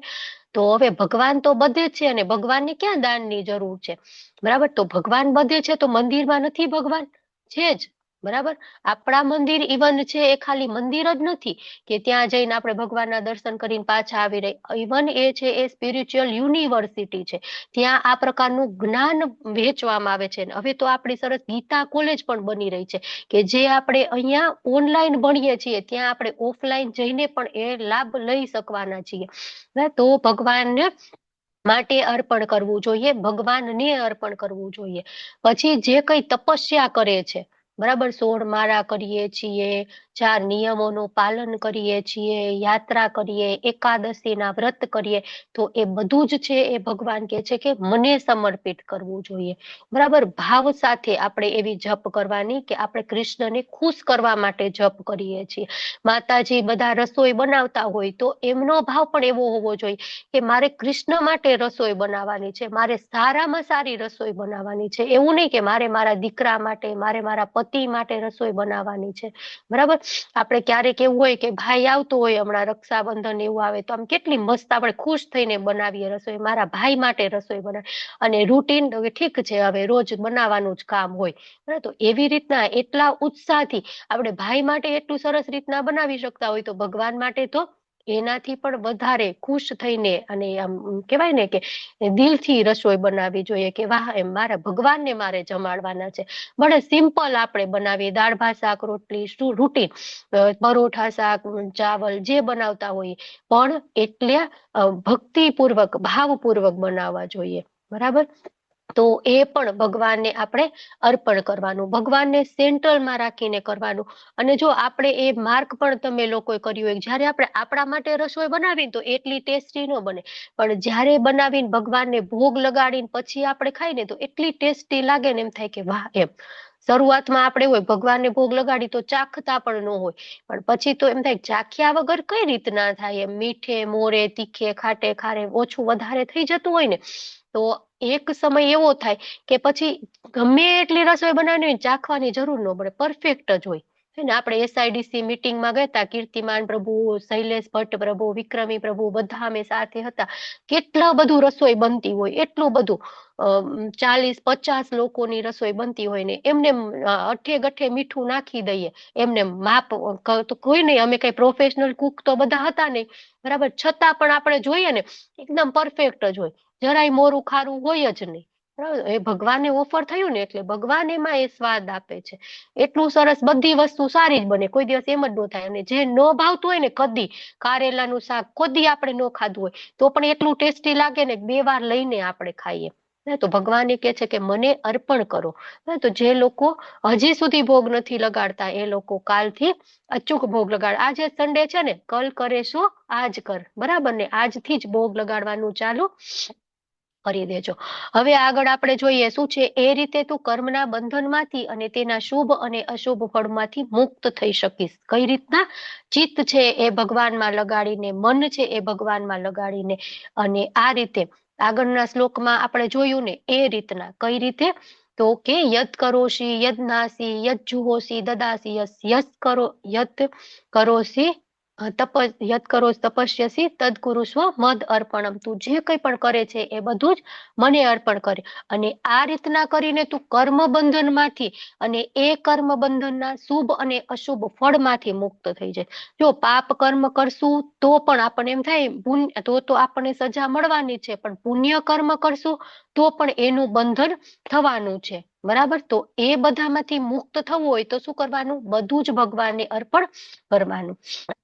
અને આ સંન્યાસ યોગમાં પોતાના મનને સ્થિર કરી તે મુક્તિ પામીશ અને મને શરણાગત થઈશ, બરાબર? એ પ્રભુપાદ યુક્ત આત્મા જે છે ને એનું કે છે કે યુક્ત આત્મા, યુક્ત એટલે જે માણસ કૃષ્ણ ભાવનામાં શ્રેષ્ઠ ગુરુની હેઠળ જ્ઞાન મેળવે છે એને યુક્ત વૈરાગ્ય કહેવાય છે. શીલ રૂપ ગોસ્વામી છે એ ભક્તિ રસામૃત સિંધુમાં કે છે, અનાશક્તસ્ય વિષયાન યર્થાહમ ઉપયુજ્યતે નિર્બંધ કૃષ્ણ સંબંધે યુક્તમ વૈરાગ્યમ ઉચ્યતે. કે જ્યાં સુધી આપણે આ ભૌતિક દુનિયામાં છીએ ત્યાં સુધી આપણે કર્મ કરવા પડે છે, એને બંધ કરી શકશું નહીં. પણ એ બધા કર્મો છે એ બધાના ફળ છે આપણે કૃષ્ણને અર્પણ કરીએ, અથવા તો એ કર્મ કરીએ એને સેન્ટરમાં કૃષ્ણને રાખીને કરીએ, તો આ પ્રકારનું જે વૈરાગ્ય છે એને યુક્ત વૈરાગ્ય કહેવામાં આવે છે. મતલબ કૃષ્ણ સાથે જોડાયેલું જે કંઈ પણ છે એનું એક્સેપ્ટ કરવું, એ આપણે સ્વીકાર કરવો, બરાબર? તો ભગવાન કહે છે કે આ સંન્યાસ યોગ એટલે કયો સંન્યાસ યોગ? તો આગળના શ્લોકમાં જોયું એમ કે બધું જ છે એ ભગવાનને અર્પણ કરવું જોઈએ. અહીંયા 5 મુક્તિની આપણે અલગ અલગ અવસ્થા ગયા શ્લોકમાં કીધું હતું કે કંઈ પણ કરે છે, કંઈ પણ ખાય છે, કંઈ પણ અર્જિત કરે છે, દાન કરે છે અને તપસ્યા કરે છે, આ બધું જ છે એ મારા માટે કર, બરાબર? અને તો તેનાથી ભક્ત છે એ એવી અવસ્થા પામે છે કે જેનાથી એ ભગવાનના ધામમાં જઈ અને ભગવાનના પ્રત્યક્ષ સંગમાં રહી અને ભગવાનની સેવા કરી શકે. તો ભગવાન આજે 5 વસ્તુ કીધી એને જ સાચો સંન્યાસ કહે છે કે એનાથી જ અને જે આ 5 વસ્તુ કરે છે એવો ભક્ત છે એ જ છે એ બધું ભગવાન માટે કરે છે, ભગવાનને સેન્ટરમાં રાખીને કરે છે. અને ઘણીવાર તો કેટલી વખત જે વેદમાં વર્ણવેલા છે ને એ કર્તવ્યનું વિરુદ્ધ પણ કરવાનું હોય છે, છતાં પણ ભગવાન કહે છે કે એ તું મારા માટે કરે છે તો ઠીક છે, બરાબર ને? અર્જુને કીધું હતું ને કે આ તો મારા ગુરુ છે, આ મારા દાદા છે, હું આમની સામે કઈ રીતના શસ્ત્ર ઉપાડી શકું? આપણે તો ગુરુને તો વાકથી આપણે મોઢેથી બોલીને પણ ગુરુને તો કઈ ન કહી શકાય. આ તો તમે એમની સામે ધનુષ્ય ઉપાડવાનું કહો છો, એને તમે તીર મારવાનું કહો છો, આ તો વેદોમાં ક્યાં વર્ણવેલું છે? આ તો ધર્મને વિરુદ્ધ છે. છતાં પણ ભગવાન કહે છે કે નહીં, તારે તો આ જ કરવાનું છે, બરાબર? તો ભગવાનની ખુશી માટે જે કંઈ કરવામાં આવે એ આપણે કરવું જોઈએ. અને માટે જ વૈષ્ણવ આચાર્ય બધા કહે છે કે બુદ્ધિશાળી માણસ છે ને એ પણ ક્યારેક ક્યારેક શુદ્ધ ભક્ત છે ને એની યોજના સમજી શકતો નથી. એ એમ વિચારે કે આ તો ખોટું છે, આમ તો ન કરવું જોઈએ, પણ એ વૈષ્ણવ છે એની પાછળનો ભાવ શું છે, અથવા તો એના હૃદયમાં ભગવાન પ્રગટ થઈને એને એવું પણ કહેતા હોય કે આમ તારે કરવું પડે. તો એટલા માટે ભગવાન અહીંયા આપણને વાત કરે છે. પછી આગળ શું કે છે? સમોહમ સર્વભૂતેષુ ન મે દ્વેષ્યસ્તિ ન પ્રિય યે ભજન્તિ તુ મામ ભક્ત્યા મયી તે તેષુ ચાપ્યહમ. તો હું ન તો કોઈનો દ્વેષ કરું છું કે ન તો કોઈનો પક્ષપાત કરું છું, હું સર્વ પ્રત્યે સંભાવ છું. તો આપણે આટલું જોઈને પેલું ઠીક છે, ચલો ભગવાન તટસ્થ છે, તમે બધા ભક્તિ ભક્તિ ભક્તિ કરો. ભગવાન તો અહીંયા કે છે કે હું તો કોઈનો દ્વેષ નથી કરતો, કોઈ પ્રત્યે પક્ષપાત નથી કરતો. તમે આટલી ભક્તિ કરો એનો અમે નથી કઈ ભક્તિ કરતા એનો ફેર શું? ભગવાન તો બધાને સંભાવ જ રાખે છે. તો પાછું ભગવાન એમ કે છે કે શાંતિ રાખો. બીજી લાઈન તો વાંચો પેલા, પછી શું કે છે બીજી લાઈનમાં? યે ભજન્તિ તુ મામ ભક્ત્યા મયી તે તેષુ ચાપ્યહમ. પરંતુ જે મનુષ્ય ભક્તિ ભાવે મારી સેવા કરે છે તે મારો મિત્ર છે, મારામાં અવસ્થિત હોય છે અને હું પણ તેનો મિત્ર છું. ભજન્ય તું મામ ભક્ત્યા, બરાબર, જે મારી ભક્તિમાં લાગેલો છે, જે મારી સેવા કરે છે, એ મને પ્રિય છે. હું તેનો મિત્ર છું અને તે પણ મારો મિત્ર છે, મારામાં અવસ્થિત છે. તો એક એક્ઝામ્પલ થી આપણે સમજીએ કે પેલું રેડિયો સિગ્નલ હોય ને, તો એ બધા માટે સેમ હોય, બરાબર, કોઈ માટે એ પક્ષપાત ન કરતા હોય. પણ જે લોકો એની ફ્રીક્વન્સી સેટ કરે ને, આપણે આવે ને 93.5, બરાબર, કયું છે 93.5 રેડ એફએમ? કોને ખબર છે 93.5 કયું છે? કોઈને નથી ખબર? વાહ, તમે લોકો તો સાંભળતા જ નહીં ને, અમે કોલેજમાં બહુ સાંભળતા હતા. રેડિયો મિર્ચી માતાજી. ના ના, રેડિયો મિર્ચી નથી. રેડિયો મિર્ચી તો 98.3.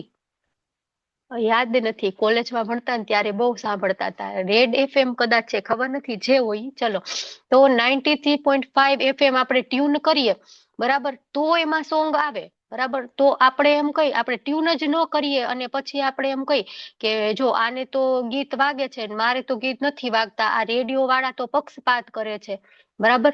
તો એ જ રીતના એના માટે ટ્યુન તો કરવી પડે ને આપણે, તો જે ફ્રીક્વન્સી સેટ થાય, તો જે ફ્રીક્વન્સી એ કેચ કરે અને તો આપણને એ સોંગ સંભળાય. એટલા માટે ભગવાન કે છે કે જે હું પક્ષપાત નથી કરતો, બરાબર, બધા મારી માટે સરખા છે, પણ તમે એકવાર ટ્યુન તો કરો 108 હરે કૃષ્ણ મહામંત્ર. તો જે આ કરશે ટ્યુનિંગ, જે આ ફ્રીક્વન્સી સેટ કરશે, એને ભગવાન પોતાના મિત્ર માનશે, પોતાના સખા માનશે. તો આવી રીતે જોઈએ તો ભગવાન બધા જ પ્રત્યે તટસ્થ છે, પણ માત્ર શું કરવાનું છે, આપણે એ ફ્રીક્વન્સી સેટ કરવાની છે, એ ટ્યુન સેટ કરવાની છે, અને તો ભગવાનના જે સોંગ છે એ આપણને સંભળાશે, તો ભગવાનના આદેશો છે આપણને સંભળાશે. ને આગળ પણ ભગવાને કીધું ને, યે યથા મામ પ્રપદ્યન્તે તાંસ્તથેવં ભજામ્યહં મમો વર્તમાનું વર્તન્તે મનુષ્ય પાર્થ સર્વસઃ. બરાબર, યે યથા મામ પ્રપદ્યન્તે, તમે જે રીતે મારી શરણે આવશો એ રીતે હું તમારી સાથે આદાન પ્રદાન કરીશ, બરાબર, ટીટ ફોર ટેટ. ભગવાન છે ને, આમ જોઈએ ને તો ઘણા આપણને ચાપખા મારી દે કે તમને શું લાગે છે કે તમે મોજ મજા કરતા રહેશો, નામ કરતા રહેશો, તેમ કરતા છતાં પણ હું તમને મળી જઈશ? નહીં, યે યથા મામ પ્રપદ્યન્તે તાંસ્તથેવં ભજામ્યહં.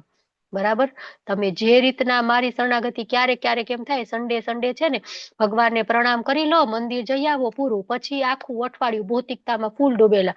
ભગવાન કે ઠીક છે, હું ખાલી એક દિવસ સારા ધ્યાન રાખીશ, બીજા દિવસ હું પણ મારા ભક્તોમાં પેલું છે ને કે શું કહેવાય કે ભગવાન છે એ જ રીતના એમ હું ભગવાનમાં, તો ભગવાન એનામાં એવું કંઈક સરસ હતું, ભૂલી ગઈ એમ. તો એ રીતના ભગવાન પણ જોતા હોય છે અને ભગવાન પણ એ જ રીતના આપણી સાથે આદાન પ્રદાન કરે છે, જે રીતના આપણે આદાન પ્રદાન કરીએ છીએ. હવે આગળ શું કે છે કે માની લઈએ કે કોઈક ભગવાન કે છે કોક મારી પાસે આવે છે અને તેનાથી કઈક ભૂલ થઈ ગઈ છે, બરાબર, તો અપી ચેત્સુ દુરાચારો ભજન્તે મામ અન્ય ભાગ સાધુ રે વચ મંતવ્ય સમજ્ઞ વ્યવસ્થિતો હિ સહ. તો ભલે તે મારું ભજન કરતો હોય, તેનાથી કઈક ભૂલ થઈ ગઈ છે, તો ભગવાન કે છે કે આપણે એને સાધુ માનવો જોઈએ, કારણ કે તેનો નિશ્ચય એનો છે એમાં એ દઢ છે. ક્યારેક એવું પણ થાય આપણાથી કે સ્પિરિચ્યુઅલ લાઈફમાં તો આપણે આવી ગયા, પણ આપણી જૂની આદતો છે ને, ટેવો આપણી છે, બરાબર, તો એ હજી આપણામાંથી ગઈ નથી અને એના કારણે આપણે કંઈક ન કરવું જોઈએ એવું આપણાથી કંઈક થઈ ગયું. તો પછી આપણને અફસોસ થાય કે મેં આવું શું કામ કર્યું, મારાથી ભૂલ થઈ ગઈ. તો ભગવાન કે છે કે જે બીજા બધા લોકો છે ને, એને સાધુ માનવો જોઈએ. તો ભક્તિની શરૂઆત તો એટલીસ્ટ એને કરી છે, બરાબર, લોકો તો એ નથી કરતા.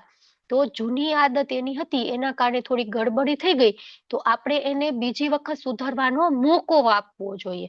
અને એ વ્યક્તિ એવું ન માનવું જોઈએ કે હું તો સાધુ છું, મારાથી તો આવું થઈ જાય, એને તો અફસોસ થવો જોઈએ, બરાબર. એને એમ ન વિચારવું જોઈએ જો ભગવાને તો એમ કીધું કે સાધુ માનવો જોઈએ, મારાથી ભૂલ થઈ ગઈ, ઠીક છે, શું છે, મારે તમે બધા મને સાધુ માનો, હું તો સાધુ જ છું. નહીં, બીજા બધા લોકો છે એને સાધુ માનવો જોઈએ, પણ પોતાના મનમાં તો આત્મગ્લાનિ હોવી જ જોઈએ. પોતાની જાતને તો એને ધૂતકારવી જ જોઈએ કે આવું કઈ રીતના થઈ શકે, આવું મારાથી થવું જ ન જોઈએ, કે ફરીથી હું 100% ધ્યાન રાખીશ કે મારાથી આવું ન થવું જોઈએ, કે હું મારા ગુરુ સાથે, મારા કૃષ્ણ સાથે આવું કઈ રીતના કરી શકું. બરાબર, પોતાને તો પશ્ચાતાપ થવો જોઈએ, પણ આપણે શું કરવાનું, બાકીના બીજા માણસો છે એને કે એની ભૂલો નહીં કાઢવાની, પણ એને સુધારવાની, એની એ જોવાનું કે પેલા એ કેવો હતો, કેવી હતી, અને હવે આટલા સમય પછી એમાં શું ચેન્જીસ થયા, હવે એ કેવા છે, કેવા થઈ ગયા છે. બરાબર, તો એક આપણે પંખો હોય ચાલુ હોય, આપણે એને બંધ કરવો હોય, આપણે સ્વિચ બંધ કરીએ એટલે તરત પંખો ઉભો રહી જાય? ન ઉભો રહે ને, કેટલી વાર ધીમે ધીમે ધીમે ધીમે ફરે અને પછી સ્થિર થાય. બરાબર, તો સેમ એ રીતના આપણે કેટલાય જન્મોથી આપણામાં આ બધી પાપ કરવાની વૃત્તિઓ રહેલી છે. આપણે સીધી એક સ્વિચ દબાવીને બધી વૃત્તિઓ જતી રહે આપણામાંથી? નહીં, ધીમે ધીમે ધીમે ધીમે એ બધી વૃત્તિઓ જતી જશે.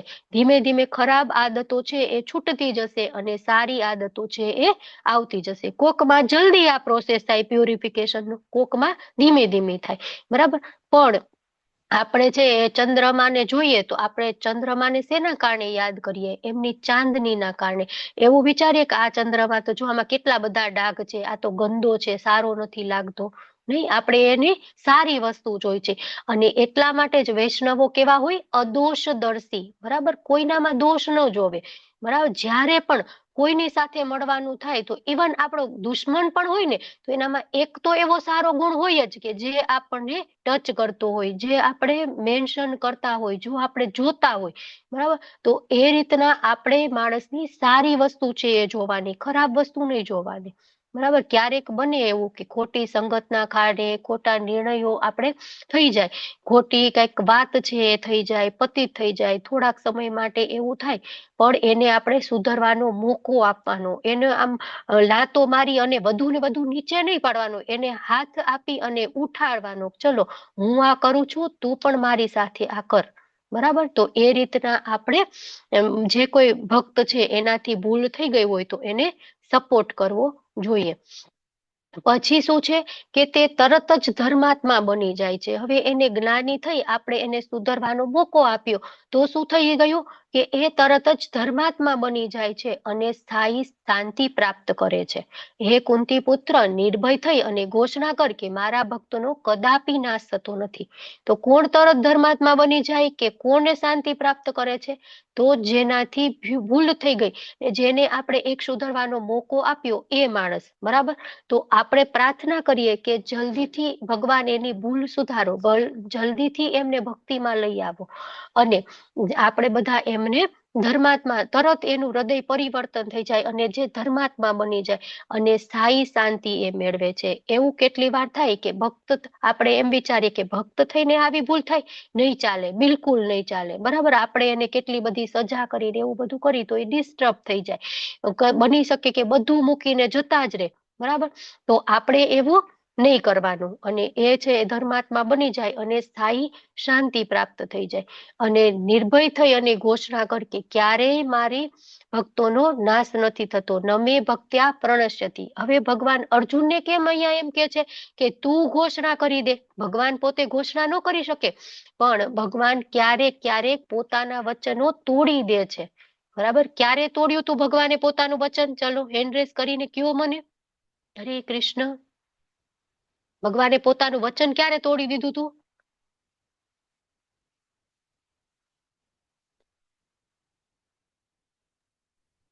હરે ભીષ્મ કૃષ્ણ. પિતામહને ચક્ર લઈને મારવા રથનું પૈડું હરે લઈને હાથમાં ધરી.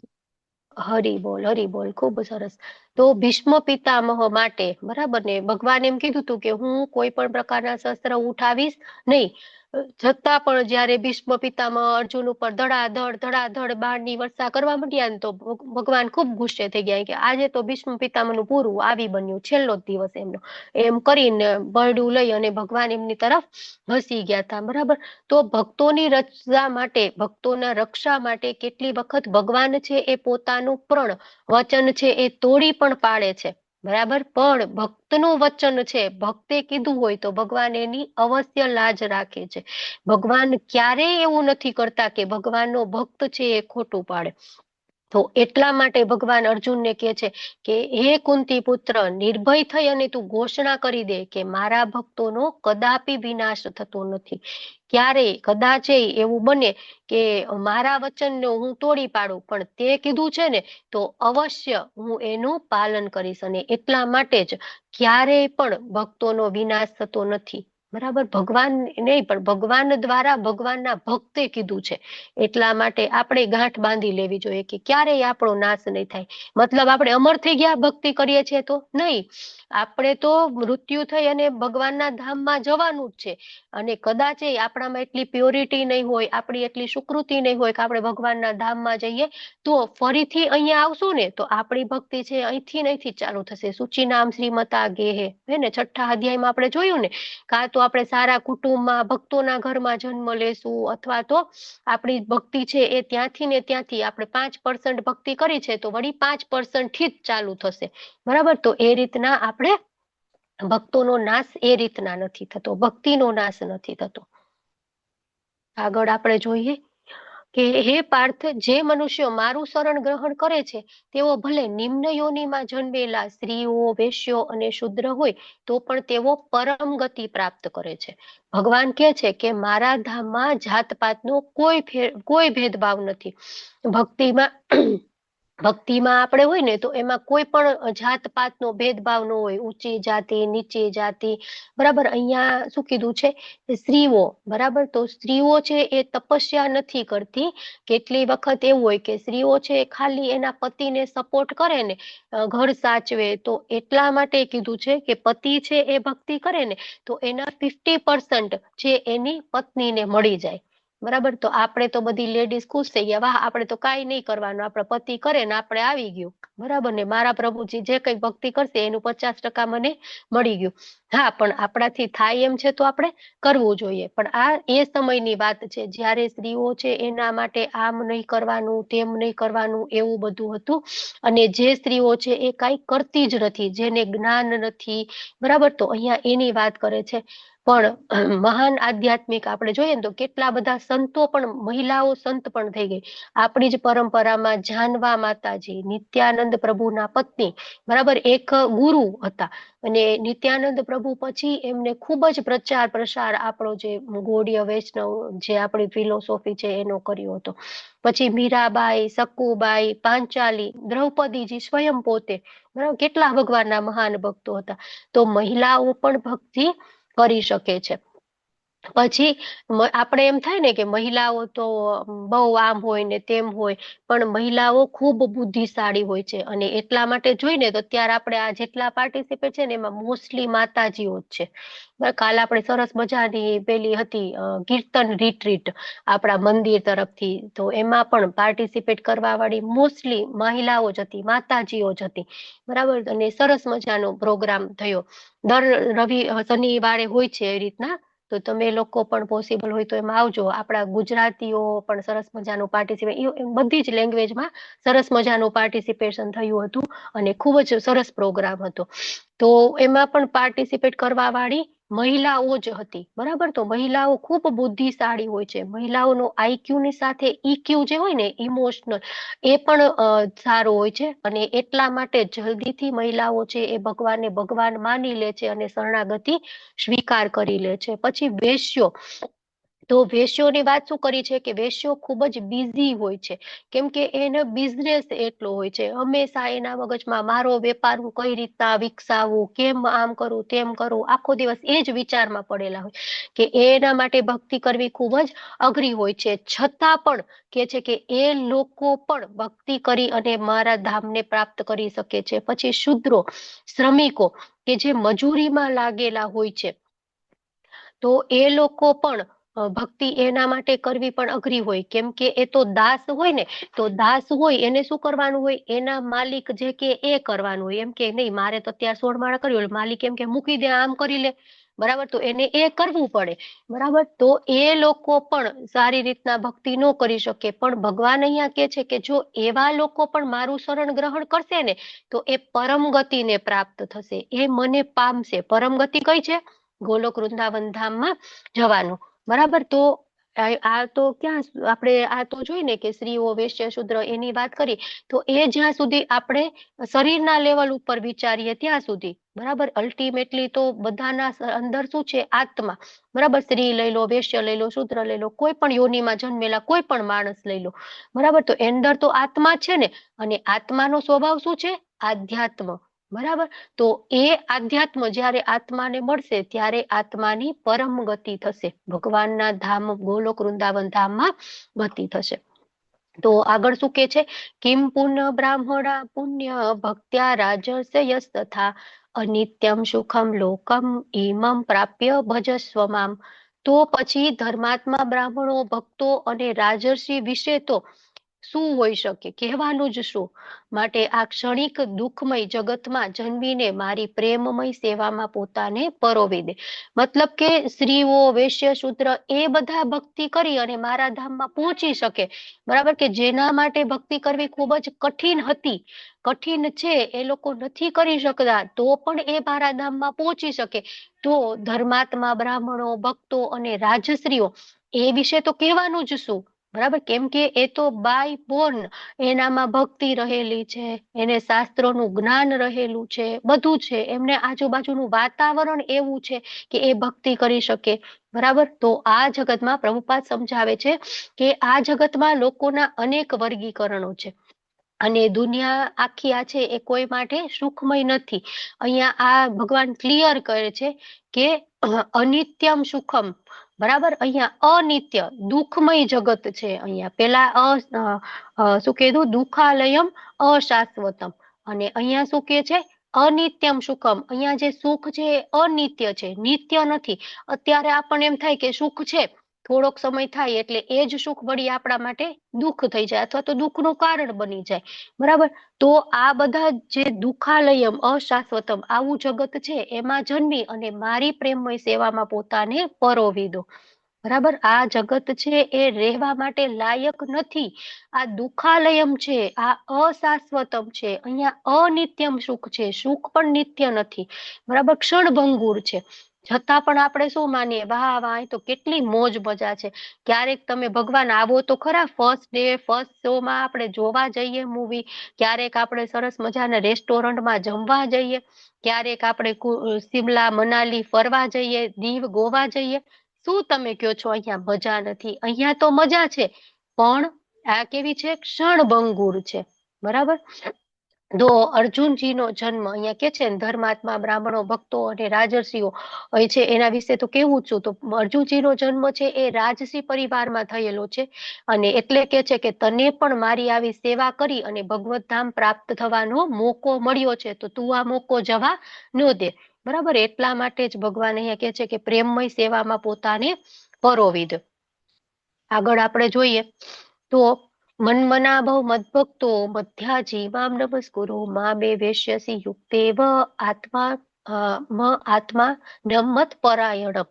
તો ખૂબ જ ઇમ્પોર્ટન્ટ શ્લોક અહીંયા આપણને કીધેલો છે કે આપણે કીધું પહેલા કે મારામાં તું પરોવી દે તારી જાતને. તો હવે પરોવાની ભગવાનમાં કઈ રીતના, બરાબર. તો ભગવાન અહીંયા 4 આપણને એક્ટિવિટી આપે છે, પ્રેક્ટિકલ આપણને આપે છે. શું કે છે? સૌથી પહેલા શું કરવાનું?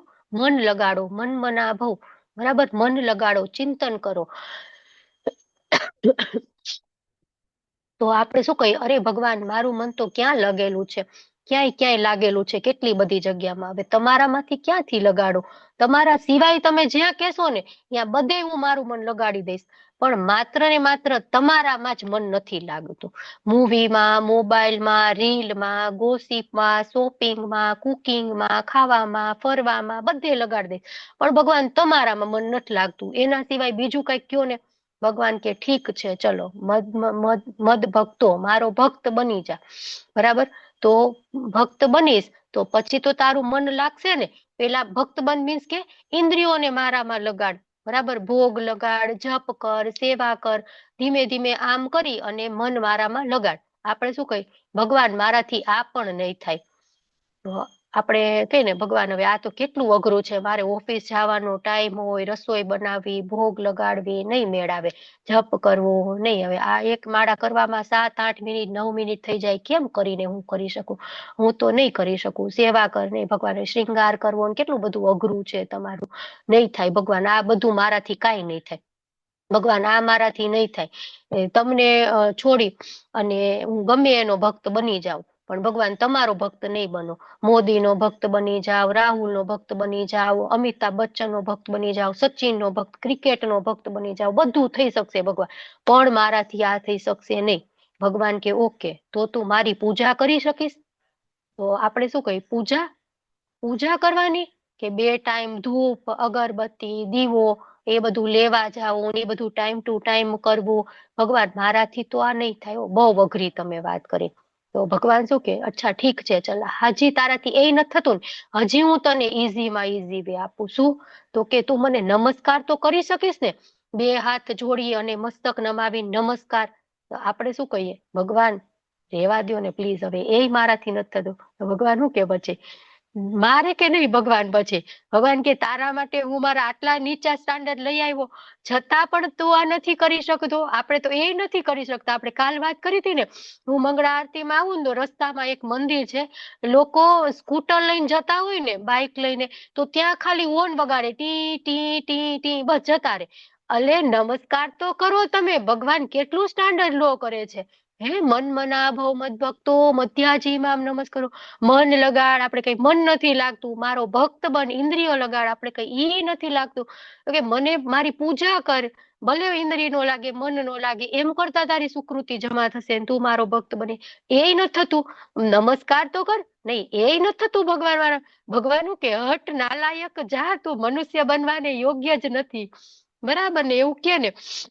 તો એટલા માટે આપણે શું કરવું જોઈએ, હંમેશા યાદ રાખવું જોઈએ કે એ રીતના પૂજા કરી અને મારામાં સંપૂર્ણ રીતે તન્મય થઈ અને તું નક્કી મને પ્રાપ્ત કરીશ. બરાબર, તો આપણે બધાએ શું કરવાનું છે, ભગવાનને પ્રાપ્ત કરવા. અલ્ટિમેટલી આપણા જીવનનો ગોલ શું છે, ભગવાનની ભક્તિ કરી અને ભગવાનના ધામમાં જવું.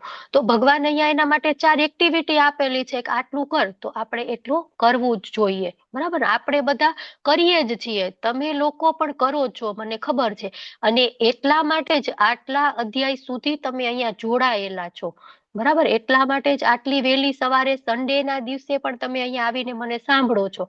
બરાબર, એટલા માટે આપણે ભગવાને જે કીધું છે એ અક્ષરશઃ નહીં પાલન કરતા હોય, ખબર નહીં, હું નથી કરતી, તમે લોકો કરતા હોય, તમે શું કહેવાય મહાન ભક્તો હોય તો, પણ મારાથી અક્ષરશઃ નથી થતું. પણ આપણે જેટલું થાય એટલું શરૂઆત તો કરીએ, એટલીસ્ટ નમસ્કારથી. આપણે ઊંધેથી કરીએ, પેલા નમસ્કાર કરીએ, નમસ્કાર કરશું તો ધીમે ધીમે પૂજા કરશું, ધીમે ધીમે પૂજા કરશું તો ભક્ત બનશું, તો ધીમે ધીમે મન ભગવાનમાં લાગશે. આપણે કોકને એમ કહીએ ને કે તમે જપ કરો ને, તો રોજ 1 માળા 2 માળા તમારે જપ કરવી જોઈએ, તો ના ના, મારું મન નથી લાગતું જપ કરવામાં. જ્યારે મારું મન લાગશે ને ત્યારે હું જપ કરીશ, પણ મન સીધું નહીં લાગે. બરાબર, પ્રભુપાદ શું કે છે, તમે ખાલી 16 માળા કરો, મન લાગે નથી લાગતું એ બધું તમે મારા ઉપર છોડી દો. બરાબર, તો એ રીતે આપણે કરવું જોઈએ. રોજ રેગ્યુલર આપણે જપ કરવા જોઈએ, ભગવાનનું ચિંતન કરવું જોઈએ, ભગવાનની સેવા કરવી જોઈએ. ભગવાન આમાં કેટલા બધા પ્રેક્ટિકલ કીધા હે ને, પત્રમ પુષ્પમ ફલમ તોયમ યોમા ભક્ત્યા પ્રયચ્છતિ. આ બધું તમે ધરાવો, યત કરોશી યજ્ઞાસી યજ્જુહોસી દદાસી યસ, આ બધું કરો. મન્મના ભવ મદભક્તો મધ્યાજી મામ નમસ્કુરુ, આ બધું કરો. બરાબર, ભગવાનને ચોખ્ખું કે છે કે આમ કરો, આમ કરો, આમ કરો. અર્જુન તો ભગવાનના મહાન ભક્ત હતા, અર્જુનજી તો બધું કરતા હતા, એમના માટે નથી. બરાબર, આ આપણા માટે છે. પણ ઓલું હોય ને કે નવા લગ્ન થયા હોય તો સાસુ તરત વહુને એમ કે તું તો આમ કરે છે, તું તો આમ કરે છે, તને નથી આવડતી રસોઈ બનાવતા. ઓલી વહુને ખોટું લાગી જાય, કેટલી વખત રીસામણે પણ જતી રહે.